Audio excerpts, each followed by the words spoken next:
Good evening, everybody. What's going on? Welcome into the show. My name is UltimatDJz. This is Talking Trek Live, Star Trek Fleet Command's official podcast. What it do? What it do? What it do? Thank you guys very much. Appreciate it. Welcome in.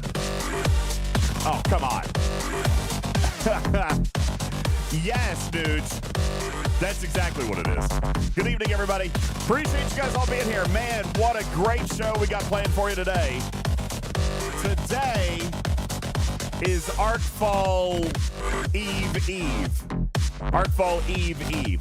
And on today's show, we're going to be not only breaking down Beck's video, but we're also going to be breaking down UltimatDJ's video. Whatever do I mean? Well, we'll explain it all coming up right after. Hey, Talking Trek, server sound off. You guys go ahead and punch it up in chat. Stradalorian on server 9, what's going on? Dr. Iron Chef on server 14. Aloha. Noon Whistle on 29, what's going on? Penfold on 137. Thank you very much. Paulo on server 34. Congratulations. You won your incursions. Noon Whistle. Dang it. You got me on server 29 again. Anubis on 201. What's going on? Sea Engineering on 36. Mosher on 181. Jace on 44. How you doing? Shadow Sheep on 133. Let's see. What else do we have? We've got Sea Engineering, server 36. What's going on? Martok says server 8, go Chargers, go. Dude, did you see the Eagles lost? Sorry, what? MJ on server 36. What's going on? Thumbelina on 24. Check on 84. Turmoil on server 63. Taffman on 155. Bender the Robot on 51. Roadrunner on 159. Captain Shaw on 137. Nuge on 74. Scud Missile on server 26. What's going on? Server Tab on 33. Enterprise 1701 on server 30. Enterprise, dude, if you do not DM me on Discord, your pack is going to be forfeit. I can't. It's got a 30-day limit on it, and you won in August. By the rules, it's already over. But I'm trying to hold out for you. You got to send me a message. If I don't have it, If I don't have it by the time we do packs this month, it's gonna go bye bye. It's gonna go bye bye in the air. Bye bye bye. Res Drucy on 63, Sugar Red on 74, Shelby on 701, and the list continues. Good evening, good afternoon, welcome one and all. Appreciate you guys all being here. Hello, hello, hello. That wasn't the camera that was supposed to turn on. It was supposed to be this camera. Ladies and gentlemen, hello. My name is UltimatDJz. I'm your ultimate neighborhood friendly kitty cat, and I'm here to do an Artfall preview with you. Daggone it, it was the wrong camera. See, I mess things up all the time. Good afternoon. Appreciate it, everybody. Thank you. Matters is on the stage today as well. Good afternoon to you. Tarpy is in the audience, although rumor has it she's meal prepping for the week. So we'll have to check in with her here shortly. Why?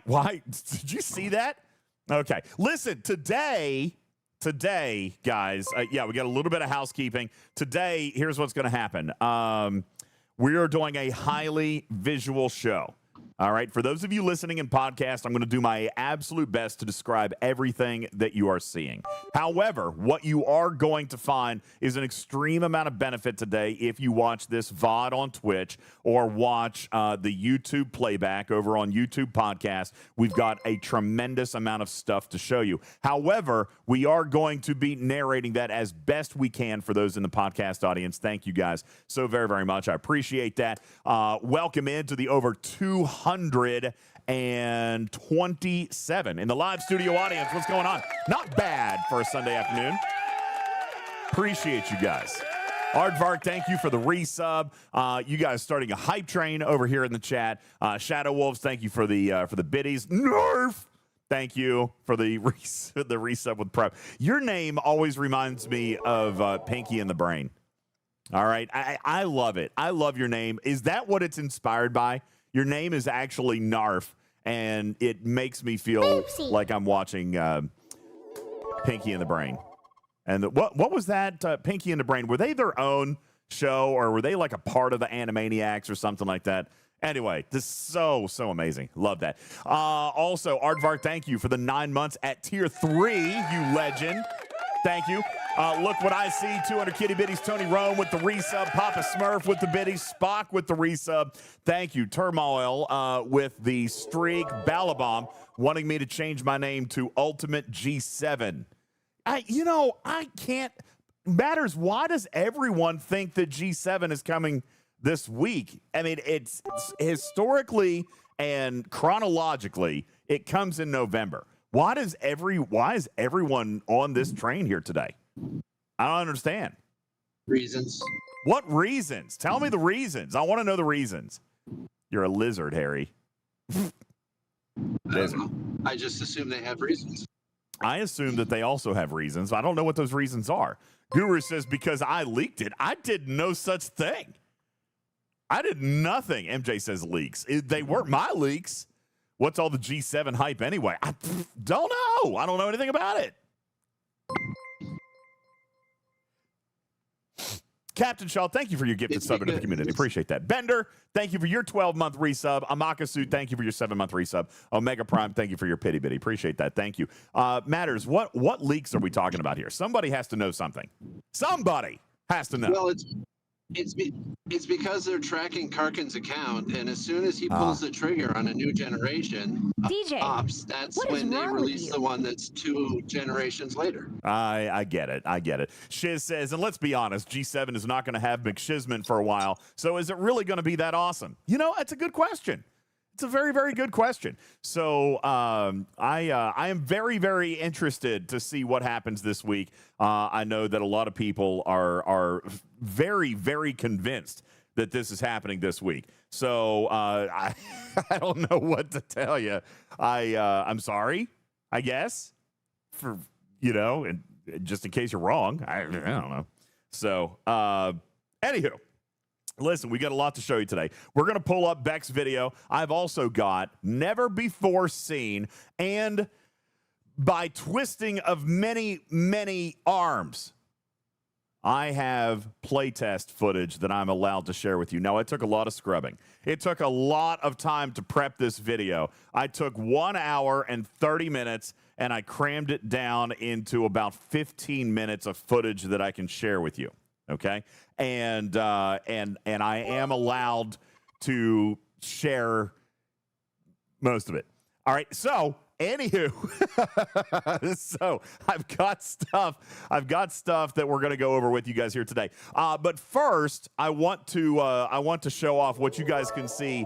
If you can't see this on the screen behind me right now, then I'll take a screenshot and I'll put this in the graphics room. Yes, this is indeed UltimatDJz defeating a tier 2 Dauntless. All right, yes, that's what that is. Or Vengeance. A Dauntless.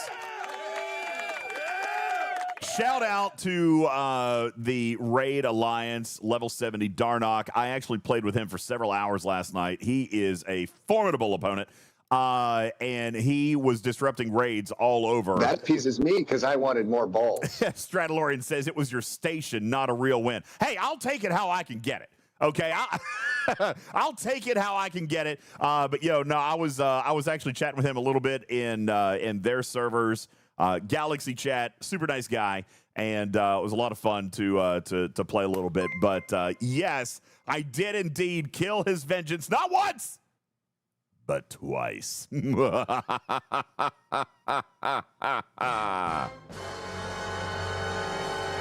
Archer, I don't care. I don't care whose Dauntless it was. I don't care what tier it is. I keep saying Dauntless. I've been doing so much prep.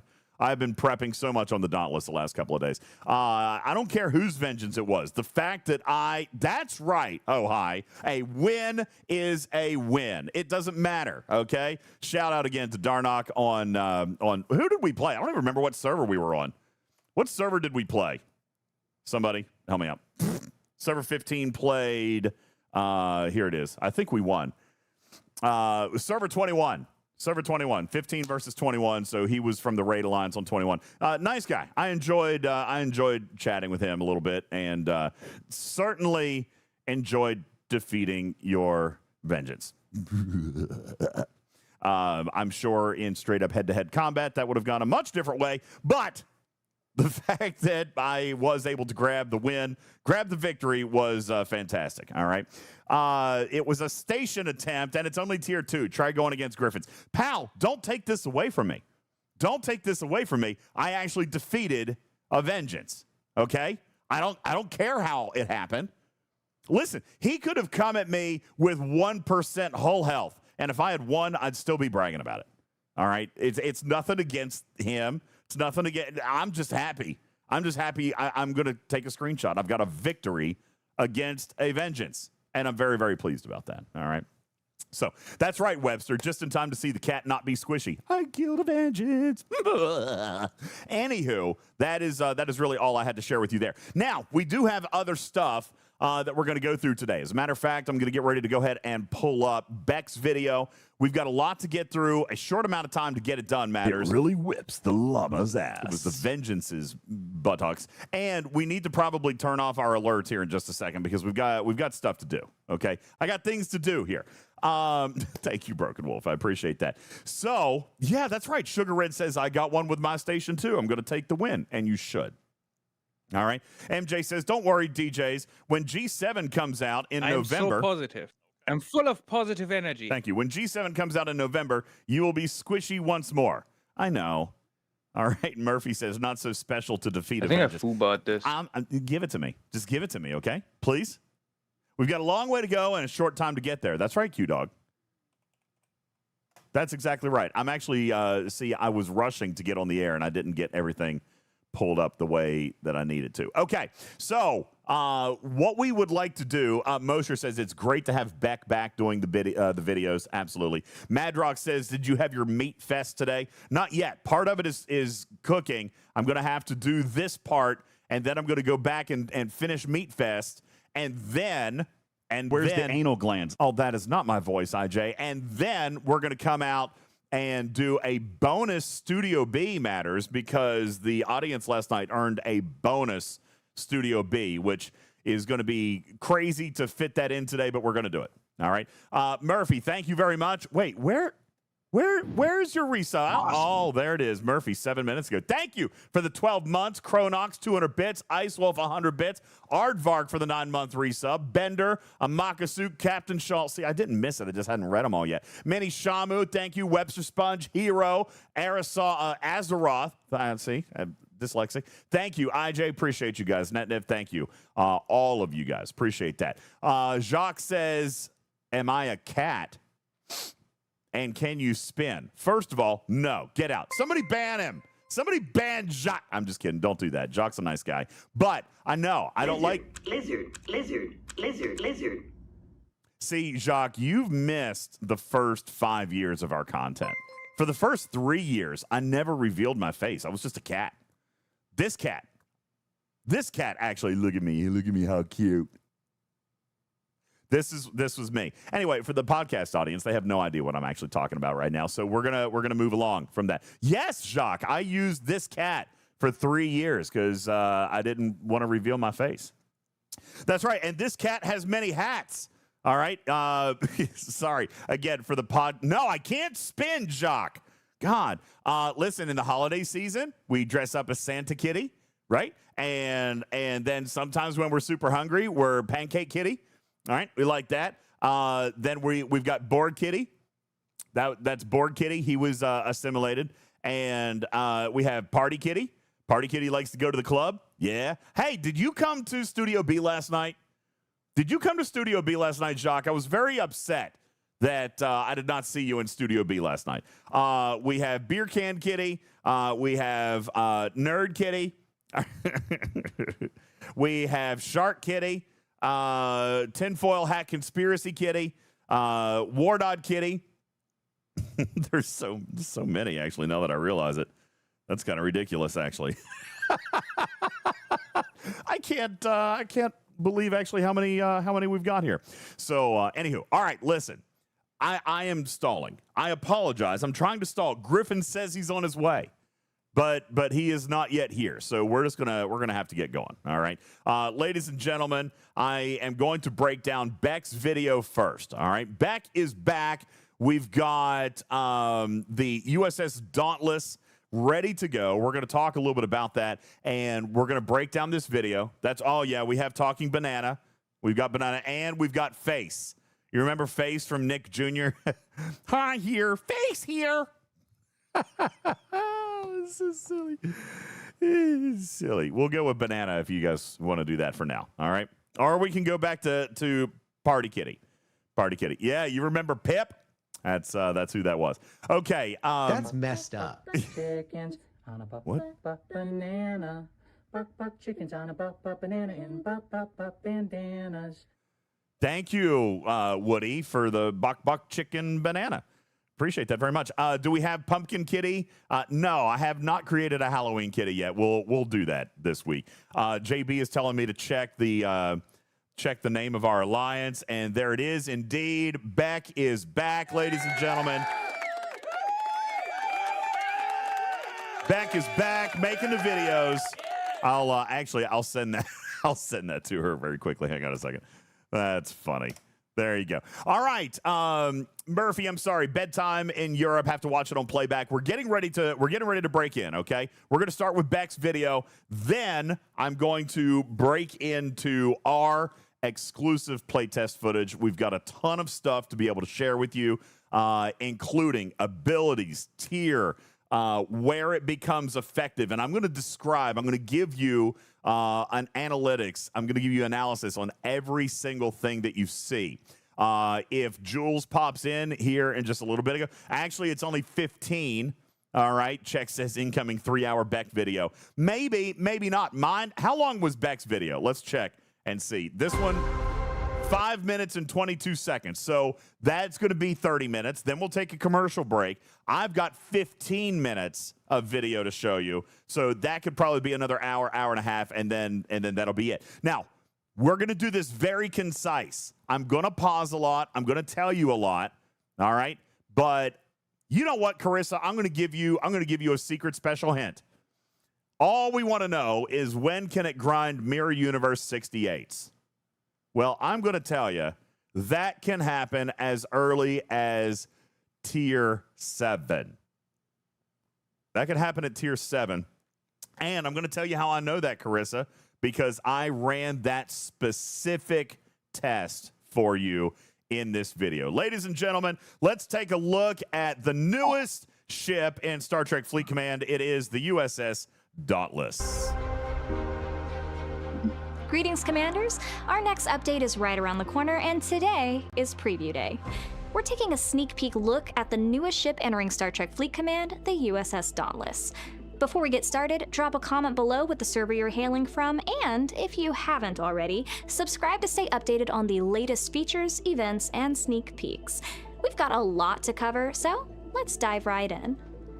First introduced as a deception to ensnare Voyager, the USS Dauntless has since become a symbol of Starfleet ingenuity, its slipstream technology inspiring genuine breakthroughs.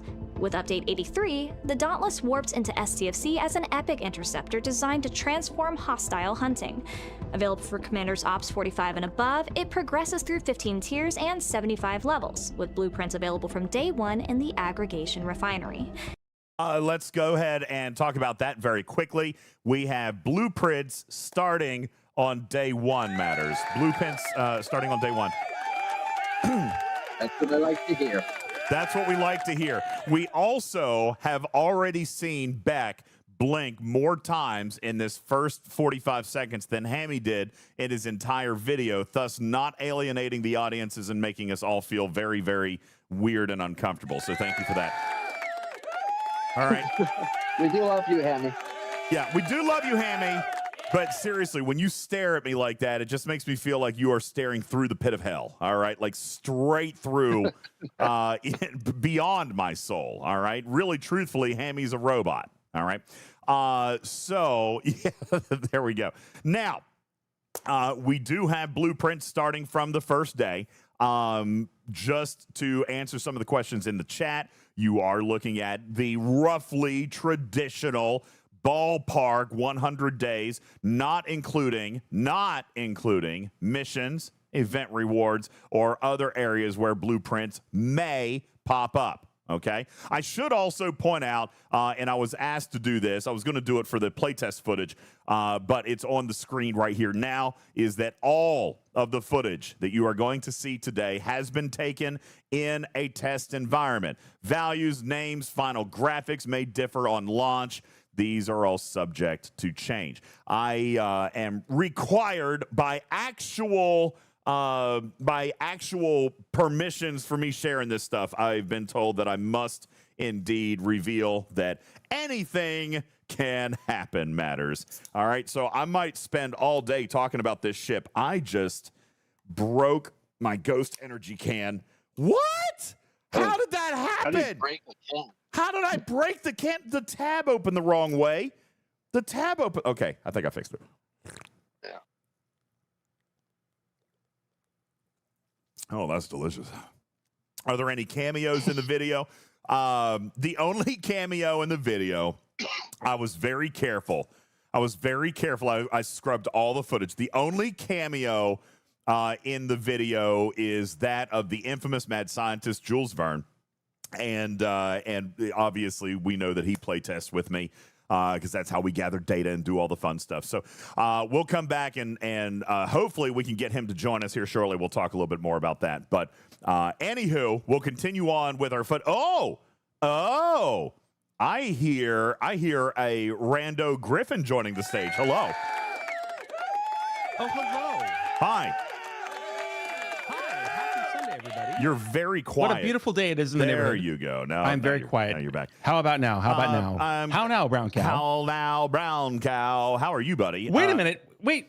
It's the cat? Yeah, the cat. It's the cat with the mohawk? Cat with the mohawk. Party Kitty's here. Party Kitty up in the hizzy. If you were a Ninja Turtle, you would definitely be Michelangelo. Michelangelo. That's right. My cowabunga dude. All right. Anyway, Can we get a California party? no, but I can lick your face. Come here. Oh, well, No, okay. That's not the same thing. Give me kisses. Give me kitty kisses. Give me kitty kisses. Oh, you cute guy. Okay. Now, can we? It's just like the cruise. All right, we got to get back to business here, okay? The podcast audience has no idea. No idea what's actually happening right now. So back to Beck's video, everybody. Let's see what else we've got in store. The Dauntless is engineered for efficiency and rewards. While it may not have specific power boosts for aggregation hostiles as a whole, its passives increase the loot you earn from regular hostiles and boost the reclaimed loot you pull from aggregation enemies. But the real headline is its active ability, Seek and Destroy. When you activate Seek and Destroy, the Dauntless switches on an automated hostile targeting sequence. It will prioritize the nearest non-armada target, intercept it, and attack it, then continue hunting for the duration of the timer until you turn it off. I know what you're thinking, but no, Seek and Destroy will not target revenge hostiles, and it can't be activated during wave defense or arena. All right, Beck, that's actually very cute, but that's not at all what we were thinking. We were actually... Not at all what we were thinking. That is not at all what we were thinking. We were actually wondering if, I don't know, maybe it's going to work. Since well, well, we're just gonna go right out with it, huh? Okay, well, listen, look at the chat. Look at the chat. This is gonna break on day one. This. That's what we want to know. Actually, will it work? So here's the deal. All right, and this is what I know and what I can tell you. It is not Keshara 2.0. For the biggest reason that I'm going to share with you right now is that it does not live on your client.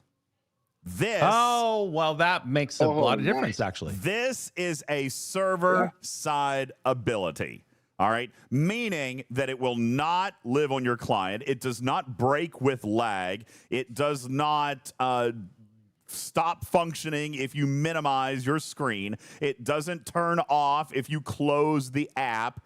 This indeed works server-side. All right. That's wonderful. That's everything that's wrong with Keshara, because sometimes the hostiles that we see are in a completely different place than where the server thinks they are. And yet the Keshara working on the client side, on your phone side or your app side, it's divorced from reality. And that's where you have all the problems the DJs just mentioned. If it's running on the server side, Oh, well, I have a new hope that Tuesday was going to be a good day. I didn't know that. That's great information. It is on the server side. So, yes, dude, Scopely legit made an actual bot for you. Now, do we know why it was absolutely imperative that we got the hostile cap increased? Okay, now that extra 500 hostiles comes into play very nicely here, okay? That being said, MJ says lag inbound. I don't think so, all right? Now, let me tell you why I feel this way, and they're limiting how much we can use it, all right? For example, and we're going to get to this here in just a little bit, but ballpark, tier 1, level 1 is only going to give you 10 minutes of use on one go. All right. So if you happen to be in another system with other players and you're using it at the same time, we had these during our playtest, we had 5 of them running in the same system at the same time. We saw no debilitating effects from that. But that was exactly why we put 5 of them in the same system. Is it 10 minutes even at tier 1? Technically, it's 9 minutes and 54 seconds. But who's counting those last 6 seconds anyway? Anywho, not us. We're going to call it 10 minutes, all right? Now, NetNiv says only 5. That's not a lot. You have to understand there's not a ton of us playtesting this stuff. But I'm also going to point out, NetNiv, that you're looking at 5 people in the same system, all right? And it only lasts 10 minutes. So I do think, obviously, probably on day 1, we're going to see a lot of people using this thing. But again, it only lasts 10 minutes. So unless your entire server's kind of hopping together and playing at the exact same time, I don't expect many crazy issues. All right. That being said, well, we'll find out. We'll find out because, for every point that you make like that, there's a instance in Arena where nobody trusts anything in arenas because of whatever the cube does. That's true. We can't say anything until Tuesday for sure. What I can tell you, I am pessimistically, cautiously optimistic for one. That's interesting. Well, you missed the playtest, didn't you? Did you miss the playtest? Unfortunately, yes.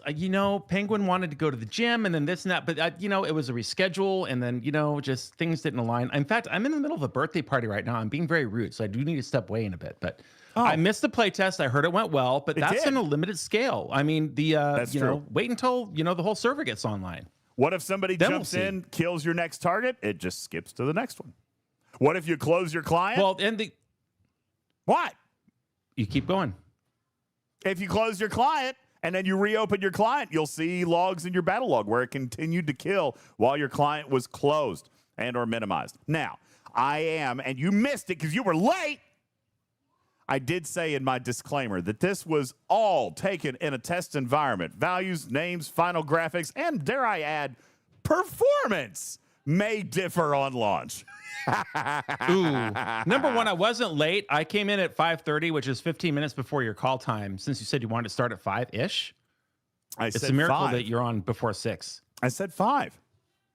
Anywho, Anyway, Nelly says, are we going to be able to get more than one ship? They're saying no. Well, it depends on... Never mind. No. Shenanigans! Yeah. Anyway, let's continue on with the video. Players will still need to continue upgrading the recon locus the for audience wants to know if maximum it's pack approved. If what's pack approved? The ship? The feature. The ship, yes. Yeah. We're going to go that. Blame pack. Hashtag. effectiveness against aggregation hostiles, but while Seek and Destroy is active, the Dauntless will gain major boosts to weapon damage and Apex Barrier against non-Armada hostiles, letting it hit harder as it takes out its targets. There's more happening under the hood of the USS Dauntless, including 4 passive abilities. Active Sweep increases your base damage against non-Armada hostiles while Seek and Destroy is running, and Active Apex Barrier increases your Apex Barrier against those same targets in that same window of time. Outside of the Seek and Destroy window, Aft Expansion passively increases the loot dropped from hostiles, and Aggregation Plunder increases the reclaimed loot you earn from aggregation hostiles. Put simply, toggle Seek and Destroy to hunt hands-free, then enjoy bigger payouts from your victories.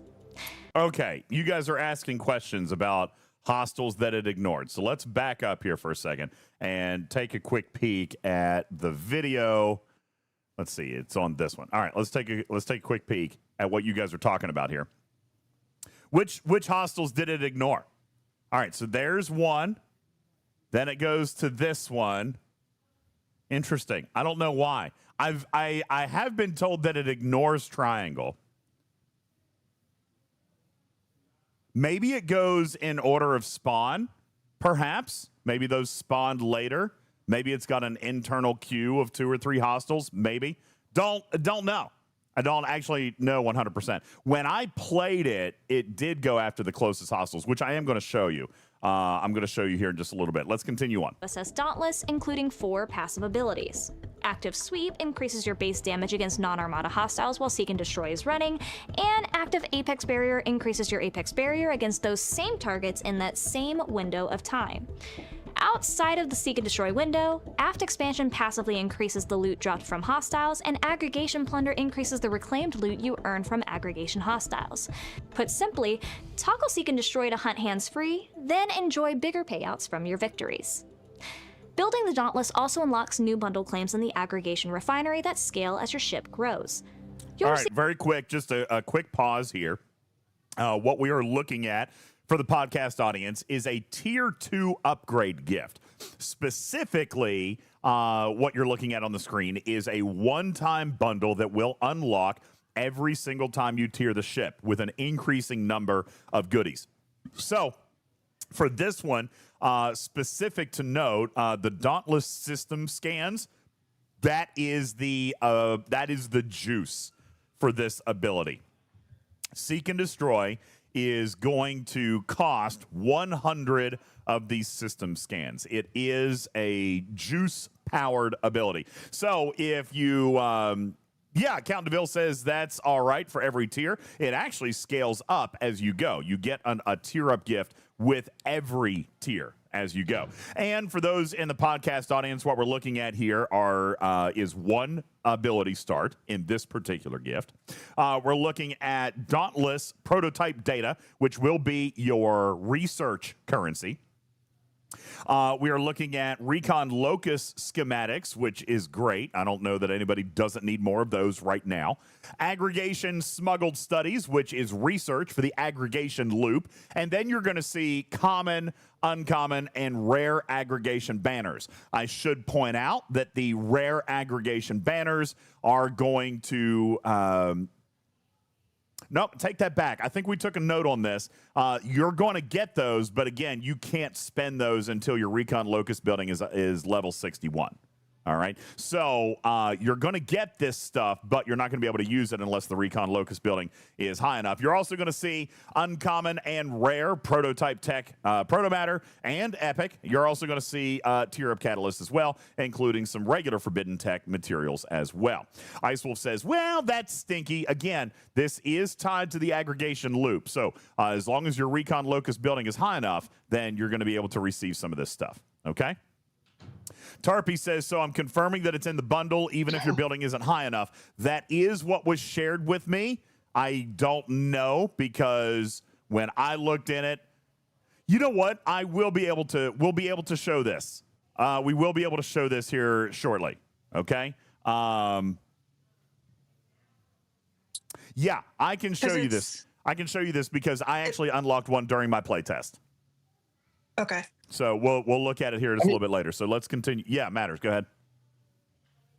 Well, it should be in because this is a tier up gift, right? It's not like it's your daily claim. This is just what you get for the tiers. So right. Generally, those are giving you all the goodies, regardless of what else you have. Right. And I want to confirm that so that we don't later suggest people to save them and not claim them until their building gets to a particular level. Yeah, and because these could be playtest accounts, and I want to double check Matters. Yeah, we will double check because I got to play with my own account. I got to play with my own account on the playtest server, so it was an Op 70 account. So we'll go through and take a look. All right, let's continue. Give a free milestone gift when you unlock the ship, and another gift at every single tier up. You'll also gain access to a daily strongbox claim that scales with your ship tier. That strongbox can include Dauntless parts, Dauntless prototype data, Seek and Destroy activations, aggregation banners, fusion rods, tech materials, recon locus schematics, aggregation smuggled studies, and more. Real quick to point out here is that the daily strongbox. So we've seen this mechanic before, actually, with the recon locus building and actually the junker. They both use strong boxes. So yes, the tier up gift does not have the ship parts, but the daily claim will. And those are these right here. Okay, let's continue. At Tier 1, you start with one daily Seek and Destroy activation that lasts 10 minutes, and you'll get a one-time bundle of 600 system scans so you can put the ability to the test.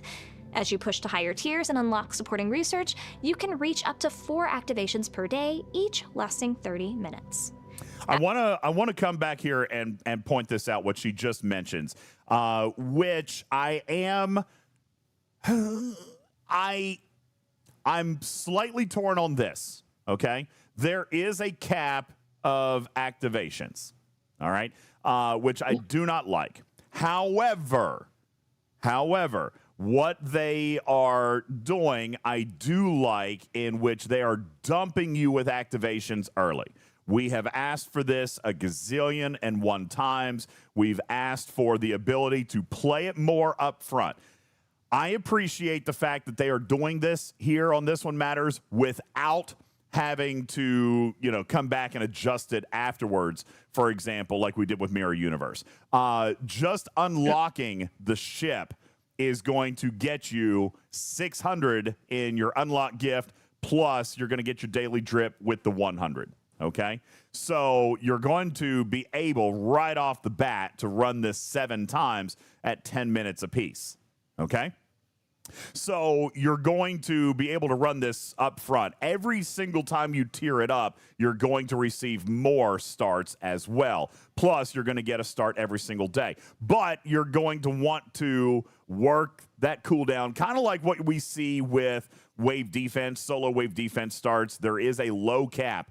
And I don't remember, Jules isn't here, I didn't write it down. I think the cap was 5 starts. All right. I think the cap was 5 starts. All right. But don't hold me to that. I cannot remember. Oh, there's Lube. Wait, really? You were thinking it was 1,200? Okay. Lube says he thinks it's 1,200. I didn't write it down. So don't. Here's the thing, pal. I don't feel like it's super laughable.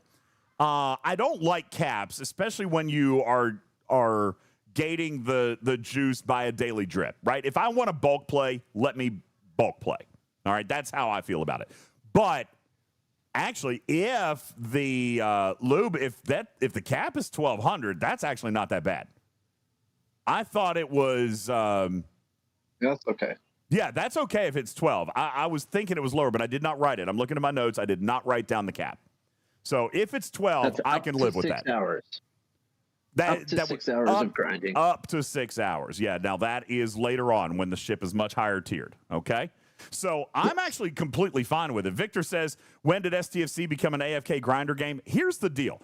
At a 10-minute grind, I don't think that it is an AFK grinder thing. But you know what this lets me do? And by the way, we're all going to 100% relate to this, okay? 100%. I am going to deploy this ship while I'm doing my daily clicks. From now on, I don't have to waste 30 minutes doing my daily clicks. I can actually let it do something. And that is 100% what I'm looking forward to this thing, is a consolidation of time. All right. Convenience. It is. It's quality of life for me. This is why I'm willing to spend on this ship. Let me answer a couple of core questions. Is it going to do anything that nothing else in the game can't do? No. Absolutely not. All right. Is it going to be required for a loop that I don't want to play anymore? No. No, this is Keshara, but hopefully better. All right. Savage Darkness says, I'll keep using my Keshara. Here's the deal. Now you can use Keshara twice, kind of. But even Keshara requires you to program it, right? To load it up, and requires the client to stay open. So I think that that is what I'm okay with. Now, here's the thing. Kaviji says, I was kind of excited until they mentioned it's got an activation limit and a timer. Well, obviously, it was going to have a timer. It's not going to grind infinitely. But if the cap is 1,200, then I'm actually a lot more better at that, better with that than I was at like 400 or 500. All right. But I'm going to show more. I'm going to show more here coming up a little bit. Haldir says, if it doesn't work for G7, it's trash. Well, I couldn't tell you. All right. What I can tell you is it's going to be out of the box effective for tier 4, for G4 and G5. And it's only going to require, I'm going to say tier 8 to be able to kill level 70 hostiles in the game. How many tiers is this ship? 15, right? What I do know is that at tier 8, it can kill level 70 faction hostiles. At tier 8, it can kill Mirror Universe level 70 hostiles. So that is not evidence of anything. Please do not interpret it as such. But at that point, if it can kill anything in the game, now the only reason that I'm building it up is for extra time. Okay? Building it up for extra time grinding. And you've got it, Fireball. I will 100% actually, more than likely, now reinvest time into the Mirror Universe because I don't have to actually do it. It can actually go to the full 30 minutes in Mirror Universe when this thing gets maxed out. Okay? Hazard resistance, well, I'm going to show you here in a little bit, but it can add up to 500% on its own. Okay? Up to 500% on its own. Let's continue on with the video. Tiers and unlock supporting research, you can reach up to 4 activations per day, each lasting 30 minutes. As you progress through the aggregation research tree, the Dauntless gets sturdier and more capable. You'll increase hull, shields, cargo, hazard resistance, and warp range. And when Seek and Destroy is active, research further amplifies your combat power with additional critical damage, more isolytic damage, and an even larger apex barrier against non-Armada hostiles. You'll also be able to unlock a jump drive that enables instant system warping. If you enjoy fire and forget hostile hunting, the Dauntless is built for you. Trigger Seek and Destroy and the ship will auto-chain nearby non-Armada targets, speeding up loops and reducing downtime between kills. Just remember the guardrails.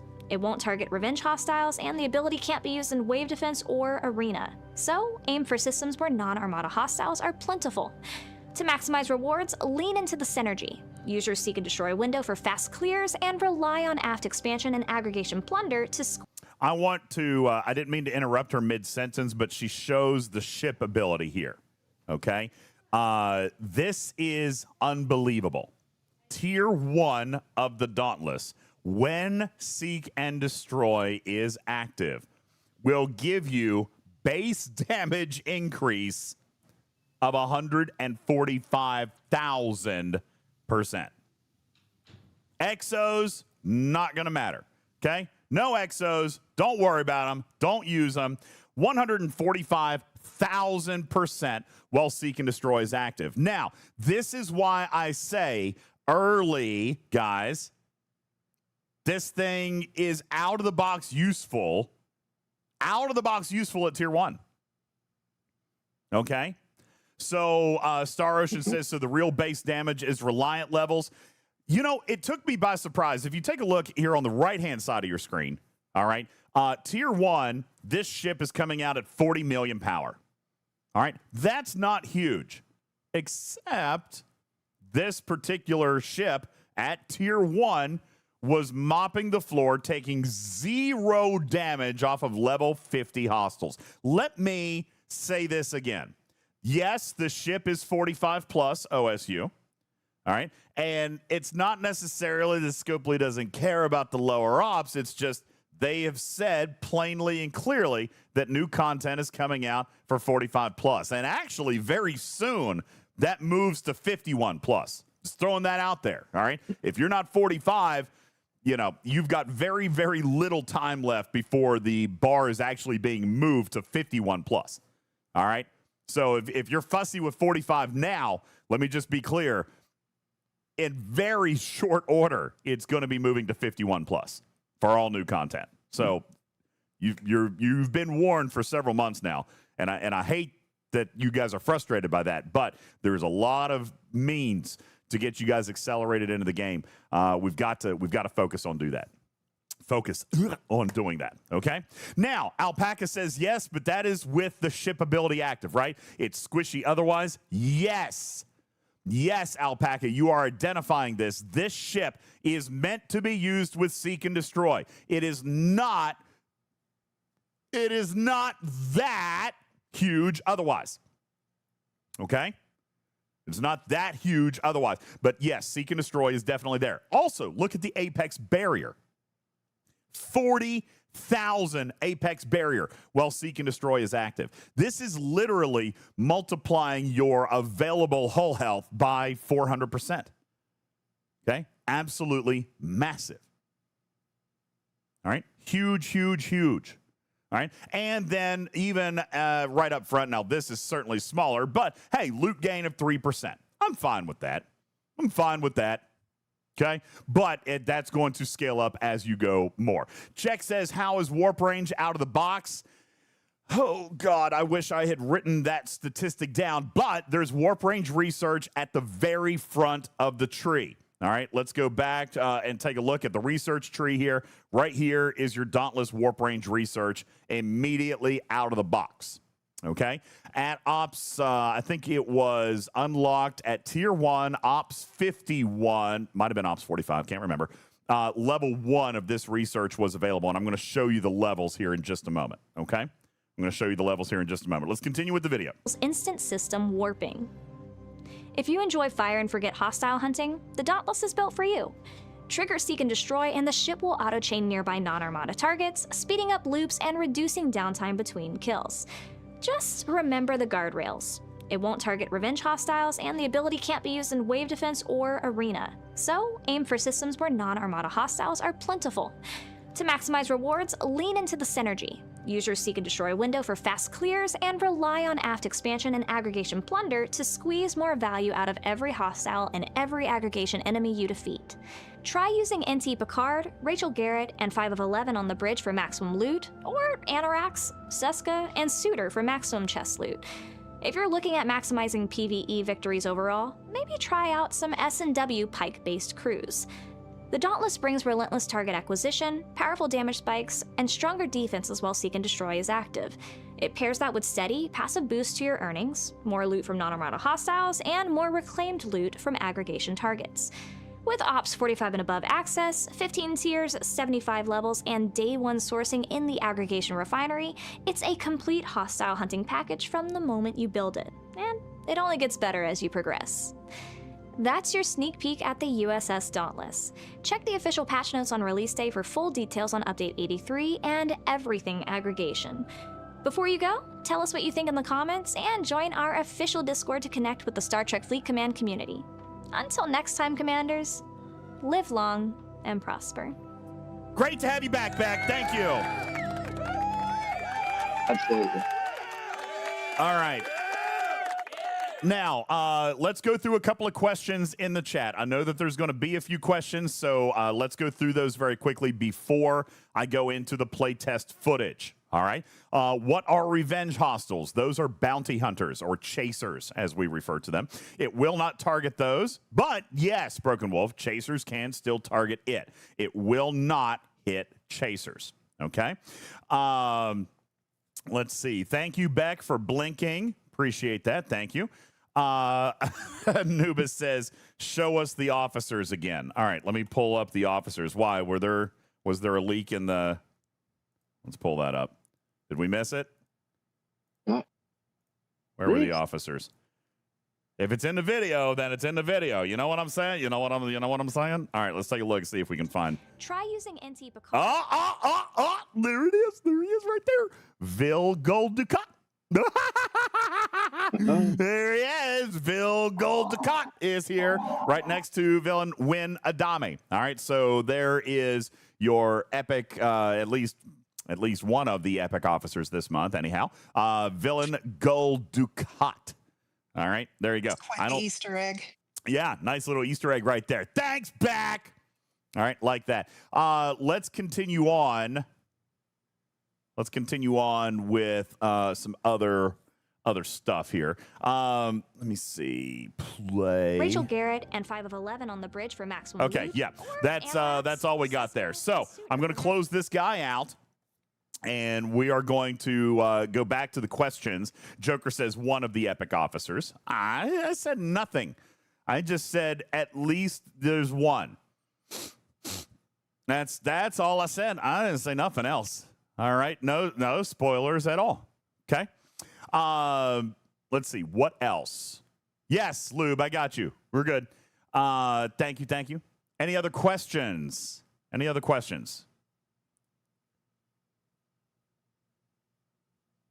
So, Beck questions says that you probably don't know the answer to, but we'll figure that out when some of us have the ship. All right. Beck said 30 minutes up to 4 times a day. Is that the auto grind feature or the active ability? So it's all one. When you activate Seek and Destroy, you get all of those abilities. Okay? That's what you get. You get all of those abilities. So coming back in to where right here, you're going to get the base damage boost while Seek and Destroy is active, and you're going to get Apex Barrier boost while Seek and Destroy is active. Okay, both of those are there. The loot bonus is passive. It's there all the time, as is aggregation plunder. Those are passive abilities, meaning that they are good all the time. I don't know if we displayed. I don't know if we actually displayed that ability somewhere, but yeah, those two are passive abilities. Actually, she did. It was in the beginning, right here. Aggregation plunder. That's passive, so it's always there. Okay, always there. Okay.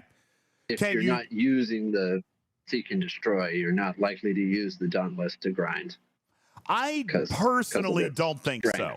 I personally don't think so. However, I did find a little bit of use, especially early on. Listen, at tier 1, level 5, this thing was immediately killing level 50 hostiles.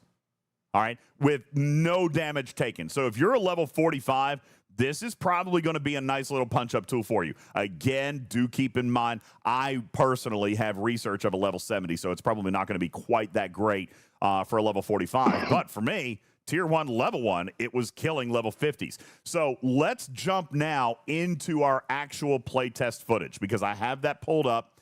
And before I go into this, again, my disclaimer holds that this was taken in a playtest environment. So you're going to see some labels, you're going to see some buckets, you're going to see some things that are not spiffy and polished, but that is expected. And most of the playtesters know what that stuff is by now. So don't be too fussy on the actual environment of the build. We were testing the playtest itself, the function of the ship.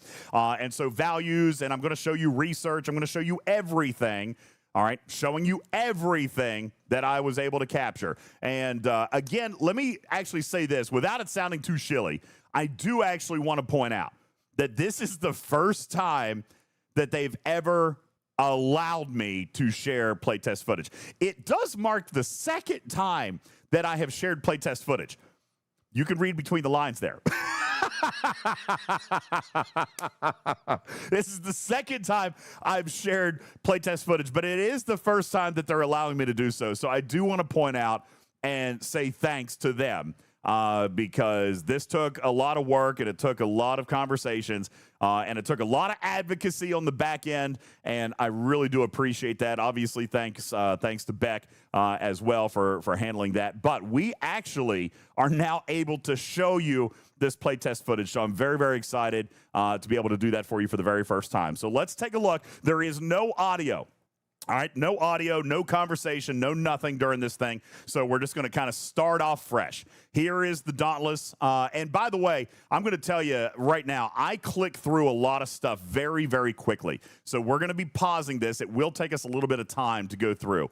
So you bear with me if you guys can see it, and I might have to back it up a little bit because we had a very limited amount of time.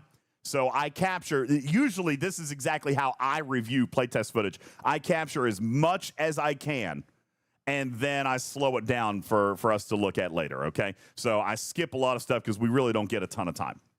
All right, coming in, here we go. The Dauntless, equipped with cutting-edge seek and destroy. When activated using Dauntless system scans, which we showed you a little bit ago, the ship will automatically hunt and engage non-Armada hostiles. All right. When it's active, the ship's combat abilities are enhanced. Passive abilities include amplified weapon damage and apex barrier. That is actually incorrect verbiage. They are not passive abilities. Those are active abilities. See, finding. Hey, Lube, we got to write that one down. I bet they didn't even notice that. I missed that during the playtest. All right, those are not passive abilities. Those are active abilities. However, the passive abilities are hostile loot and increased reclaimed loot from the aggregation hostiles.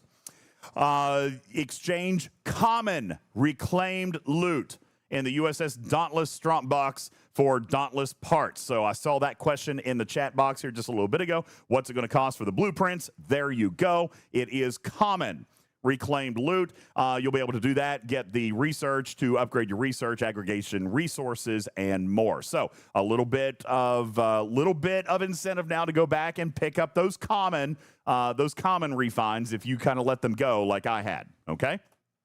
And then we're going to tier up the ship to improve its combat and loot bonuses. Use the Dauntless data to unlock research, enhancing the ship's combat capabilities and unlocking hazard resistance and a disco-like jump drive for instant travel. All right, we're going to jump in here and take a look at the Dauntless. First, I wanted to show you guys that I am at tier 1, even at level 1. I didn't even take this thing to level 5. All right. So I do want to point that out. It is tier 1, level 1, and I'm going to throw in, I think I put in my daily hostile crew, which I didn't even have anything unlocked below deck. All right. Prime, the ship will unlock at Ops 45. Ops 45. Okay. So taking it to tier 1, level 5, I'm going to use my daily group or my daily hostile killing crew. So I want to point this out here. We are in the aggregation research tree. Okay, this is not shipyard. This is the aggregation research tree. Yes, Angry Lou, I have a vengeance in dock. Again, this is my playtest account. All right, this is not my real account. I still do not have one myself, but this is my engineering playtest account. So I've got an account on the playtest servers. Okay, so they did in fact give me a vengeance, just not one that I can use in real life. Not that I can actually use any of these in real life, but nonetheless. All right. So the first thing we're going to look at is the first research that can be unlocked. That is Dauntless Warp Range. Okay. Right here, you can see that the very first research cost 160 of the research particles. And I do apologize that this is not as high definition as I would have liked, but we can read it. It's 160 research particles. It gets me 50 warp range boost right off the bat. This is the only research in the entire tree that is ops locked. Okay, let me say this again. Everything else in this research tree is based on the tier of the Dauntless, except for warp range. So if you are, for example, an Ops 70, you will be able to max this research right up front if you wanted to. Okay, I don't know that you'll have a need to, but it will be able to reach whatever space you need right off the bat. Okay, and I think that's important to note. So we're going to continue on with the research. Okay, Dragon Keeper says, what ops level? It starts at 45 and then goes all the way up. I don't know because my playtest account is 70, so I don't remember where the breakdowns are, but I was able to completely finish this research as an Ops 70. All right, so we're going to take a look and go next to what we're going to be able to do. Again, keep in mind, this is during playtest. All right, so I'm going to point out that there were many of us on this call. I'm sharing my screen, et cetera, et cetera. Nobody needs to freak out about that. This was all in our playtest group. Are there any higher locks than 70, says Balabom? Very good question. The answer is no. Just throwing that out there. All right, we're going to continue on. No components. Here we go, tier 1, level 5. Did they intentionally make it look like a goose beak? This is what the ship looks like. Do you guys not remember this ship? The ship was in Voyager. This ship is canon. All right, you guys not remember this ship? Star Ocean says, so it's not a G7 ship. It is indeed not a G7 ship. As a matter of fact, if you look very closely, I know it's a little bit grayed out, but that is a 4-star. This is a 4-star epic ship. Okay, continuing. I'm going to come in, take a look at the aggregation research. I don't remember why I came in here. There was something else I was looking to do. I was actually going to do some of the research. All right, so apparently I skipped over a little bit of this. But nonetheless, I'm going to come in. I'm going to do some research. Then I'm going to be able to do level 1 of the Dauntless shield health, all right, which is going to give me a 400% boost, cost 480. And then I'm going to come and I'm going to do the exact same thing with hull health here. All right, hull health, well, it's also going to give me max cargo boost, 30%, which I didn't pay much attention to the cargo. There is coming into our hull health is going to give me also 400% hull health boost right off the bat. This is just by unlocking the ship. All right, and then there's 2 researches for cargo. This is it right here. No other research is available until tier 2. So you've only got these 4 research abilities, which is Dauntless Hull, Dauntless Shield, Dauntless Max Cargo, and Dauntless Protected Cargo.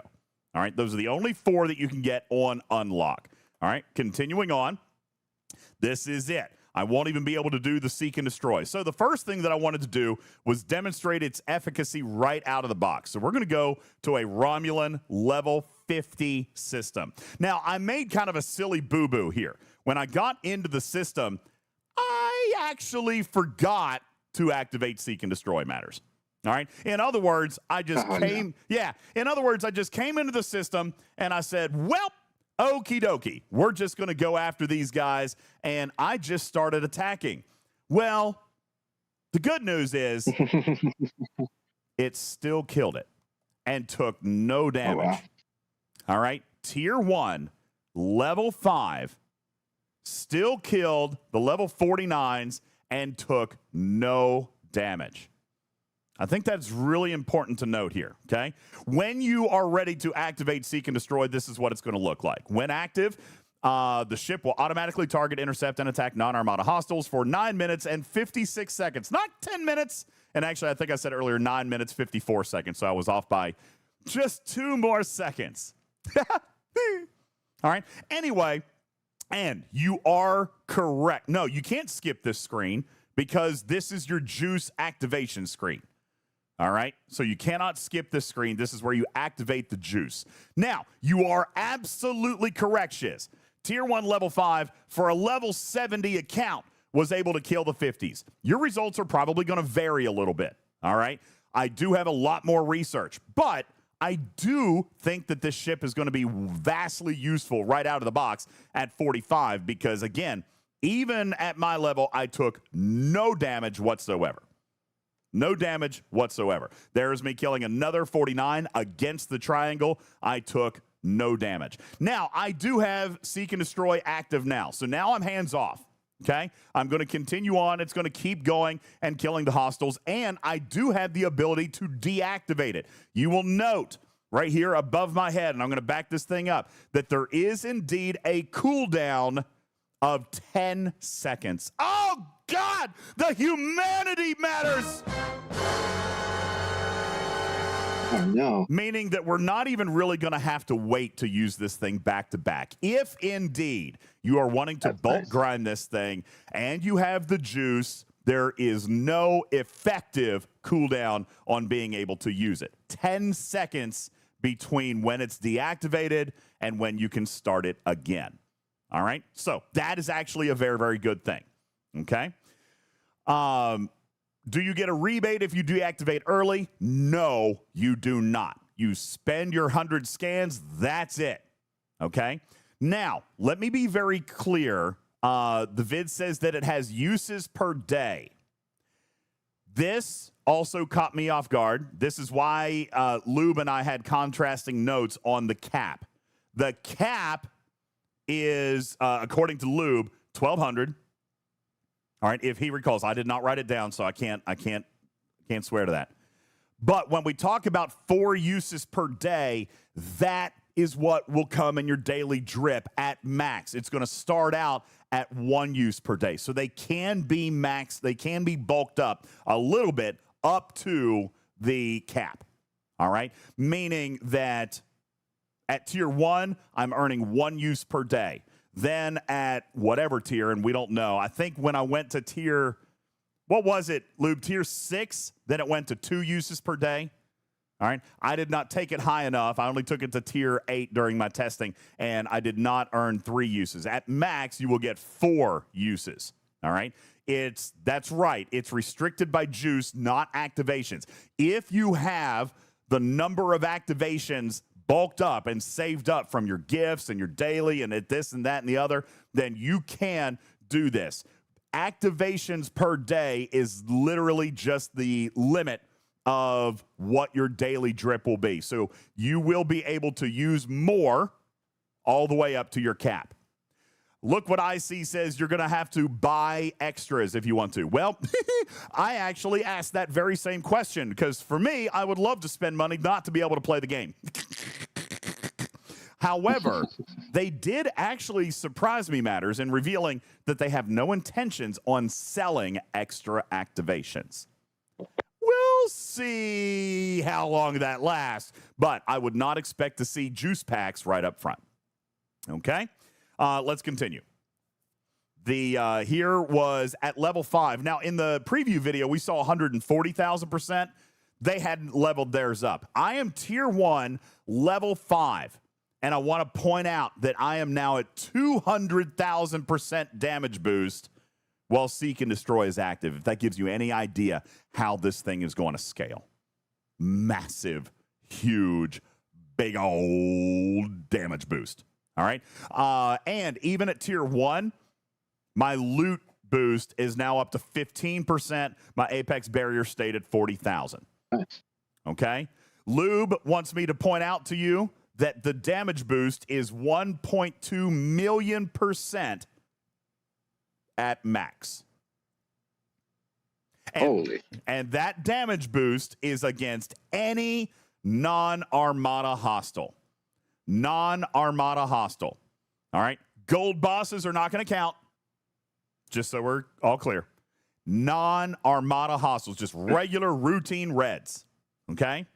And it goes to 1.2 million at boost. Q's trials don't count as hostiles, if I'm not mistaken, or do they? I don't think they... Well, they do, but the question is whether or not they'll get targeted with the Seek and Destroy. I bet they don't get targeted. Probably not, so it doesn't matter, because it's only with the Seek and Destroy that you get the Q's damage trials. Q's trials. I bet it won't. Yeah, I bet it won't. Roadrunner says, can you manually target when Seek and Destroy is active? No. That was actually one thing that we did point out. You cannot interfere with Seek and Destroy. If you interfere with it, I mean, well, I say interfere. You can't accidentally do it because you have to manually deactivate it. But you cannot manually warp. You cannot deviate from its path. You cannot specify a hostile. All right? It just keeps on going. At least that's what I saw during my testing. If they fix that, because that was raised, all right, that was raised, and I don't know if they were going to be able to change that, but hopefully they did. I'm setting a note right now. There's a prime for that. Yeah, there's a skin for that, okay? Can it be hit for cargo by others? Oh, you betcha, Max Borg. Absolutely, this ship is susceptible to PvP. Can you can Keshara with it also, by the way, but Keshara doesn't activate Seek and Destroy.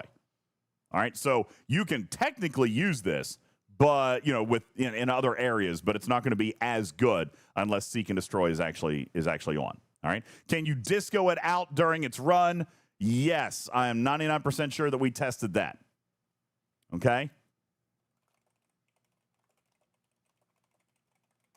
Okay, so yes, it shouldn't be Q's trials. It should not be gold hostiles, and not Armada hostiles. So it should not be Q's trials and gold hostiles. I might have asked this yesterday to a person who would tell me an answer. So confirming that for you. Okay. All right. It's, yeah. Red triangles only. Automatic Yes. recall. No.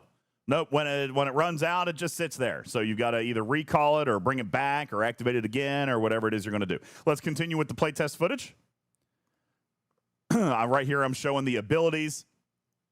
And we're going to continue on. I'm going to pop it again here, I believe, and just kind of let it go. And again, this is tier 1, level 5. You can see the power on the left-hand side of my screen, which is 42 million. That's all the ship power that it's got, but it's not taking any damage while hitting these hostiles. All right.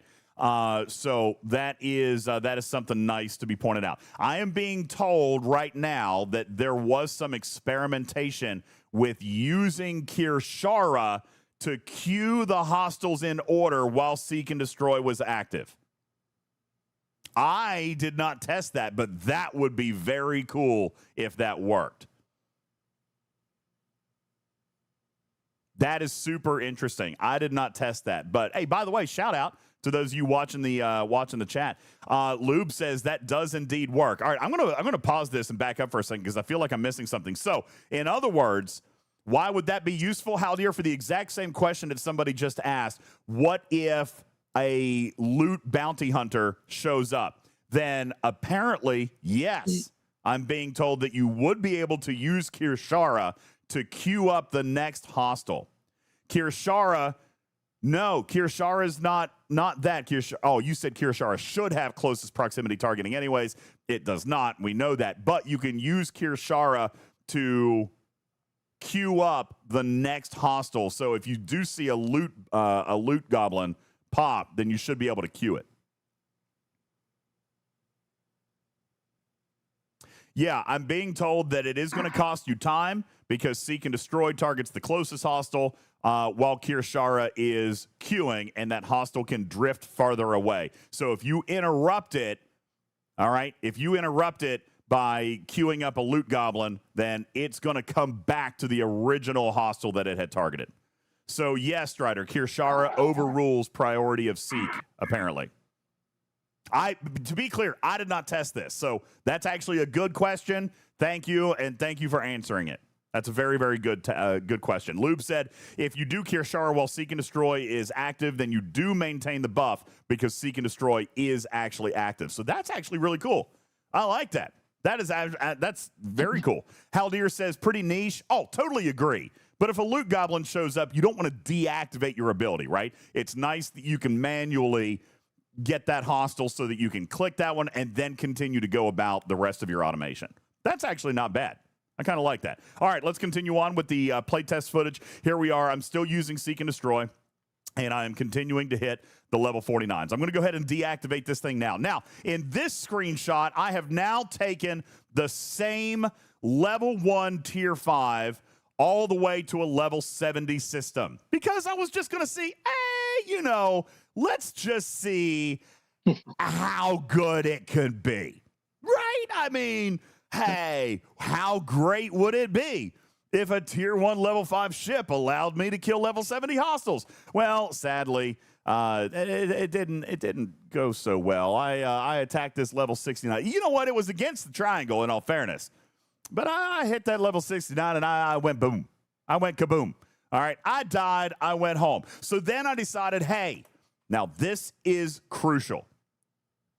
All right. Then I decided, well, I want to know where it's going to be good. So I decided to take it down to a level 60 system. Actually, this is a 61 system. So for you G5 players, would this actually allow you to punch up? Well, we're going to activate Seek and Destroy again. It's going to go after this level 60. I'm going to remind you, we're tier 1, level 5 still, okay, with only the tier 1 research. And we're going to take on this level 60 hostile, and I killed it. However, it did take a bite out of my hull. All right, I lost probably about 33% of hull. But let me be clear. A tier 1 ship hitting a level 60 and surviving is very good news for G4 and G5 players. Let me just throw that out there. This is out of the box effectiveness for G4 and G5 players, without a doubt. That's right, Star Ocean. Out of the box, this thing is going to make a difference for G4 and G5 players. Let me say that again. For G4 and G5 players, out of the box, this is tier 1, level 5 is going to be useful. I can already hit level 60s. Now, I couldn't let it grind in there for 10 minutes. All right. I'm only going to probably get about 3 hostiles, and then it's going to send me home. But I could do it, which means I could probably grind the 55s or 56s or maybe even the 57s all day. All right. There, it's going to take a 61 right here, and it's going to survive. Actually, I think it died. Yeah, it went kaboom. All right. So not too awful shabby in its out of the box effectiveness here. All right. Also, I am going to point out that after killing 2 of those hostiles, if you can look over my head, there was 37,000 ship parts. Well, broken. 37,000 ship parts in my cargo hold after 2 hostiles. That's not too shabby. And again, do keep in mind I was not using Loot Crew. All right. Not great, not bad cargo. At tier 1, level 5, my ship is showing 3.4 million total cargo. Better than most warships. I'm going to throw that out there.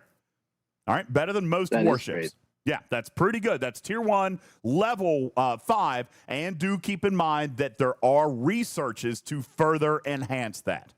All right, Haldir says more than my cube. I'm kind of liking it. Let's continue on with the playtest footage. At this point now, I decided that I wanted to do a little bit of tearing it up because I want to see where I can kill a level 70 hostile. All right, this is what I want to see. I want to see where I can kill a level 70 hostile. So I skipped forward just a little bit. I took it straight to tier 3. And we're going to go back to the level 70 system. Because maybe if a tier 1 could kill a level 60, then maybe just a couple of extra tiers are going to get me the extra punch that I need to kill the level 70s. Let's go, baby. I'm going to hit that level 70, and I died. Okay, so tier 3 is not the number. Well, let's go again. We're going to go to tier 4 now. Okay? Going to go on to tier 4. There we go, and we're back. Tier 4, we're going to take it up here, and now let's see if this can actually take out a level 70 hostile. In fact, it's going to target the 69 level first. Maybe I can get the 69. No, tier 4, not enough. All right, so we're going to take it back, and we're going to punch it up again. This now has taken my ship power to 114 million. 114 million. And by the way, just take a quick peek here for you level 70s, what my warp range is, 1354. And if I'm not mistaken, at this point, I still had not maxed that research. Just throwing that out there. So not a bad warp range. But here, maybe a tier 5, I can finally take out that level 69. Ah, shucky darn. Nope, I'm dead again. Okay, so we're going to go to tier 6 now. Now, I did make a mistake. Lube is going to make fun of me because I forgot to upgrade my research as I went. So I've got the tier 6 ship, but I also didn't crew under deck, and I forgot to do the extra levels of research as we went along here. All right. So event, yeah, I'm a tier 1 research. Yeah, I'm using tier 1 research. All right. So we're going to pop. I think it was about right here that I realized, oh, I forgot to do the accompanying research. All right. Benny Hill says squishy, just like real life. All right. Well, here I died again. But this is where I realized, forgot stuff. All right. So we're going to go back in and we're going to tier this thing up. By the way, here, I'm going to pause this right here. And I'm going to show you the tier 7 strongbox. All right. Because this is where I started looking at some of the refinery data. All right, and I'm going to pause this real quick. Boom. Subject to change. Subject to change. Test environment, subject to change. This is the tier 7 strongbox. I'm getting 125 research particles, 400 of the ship parts. Okay, and then here's the rest of the stuff. So, Tarpy, I am not Recon Locust 61, but I am getting rare Recon Locust parts. This is what you asked me to look at just a little bit ago, and at least from the test server, as long as it doesn't change, you are receiving epic protomatter, epic and rare tear-up catalyst, and rare aggregation loot, even though my Recon Locust building was not 61. Okay? Good. Nice. That's good. That is a good thing. That is a good thing. Retrieving says, what's the free-to-play unlock?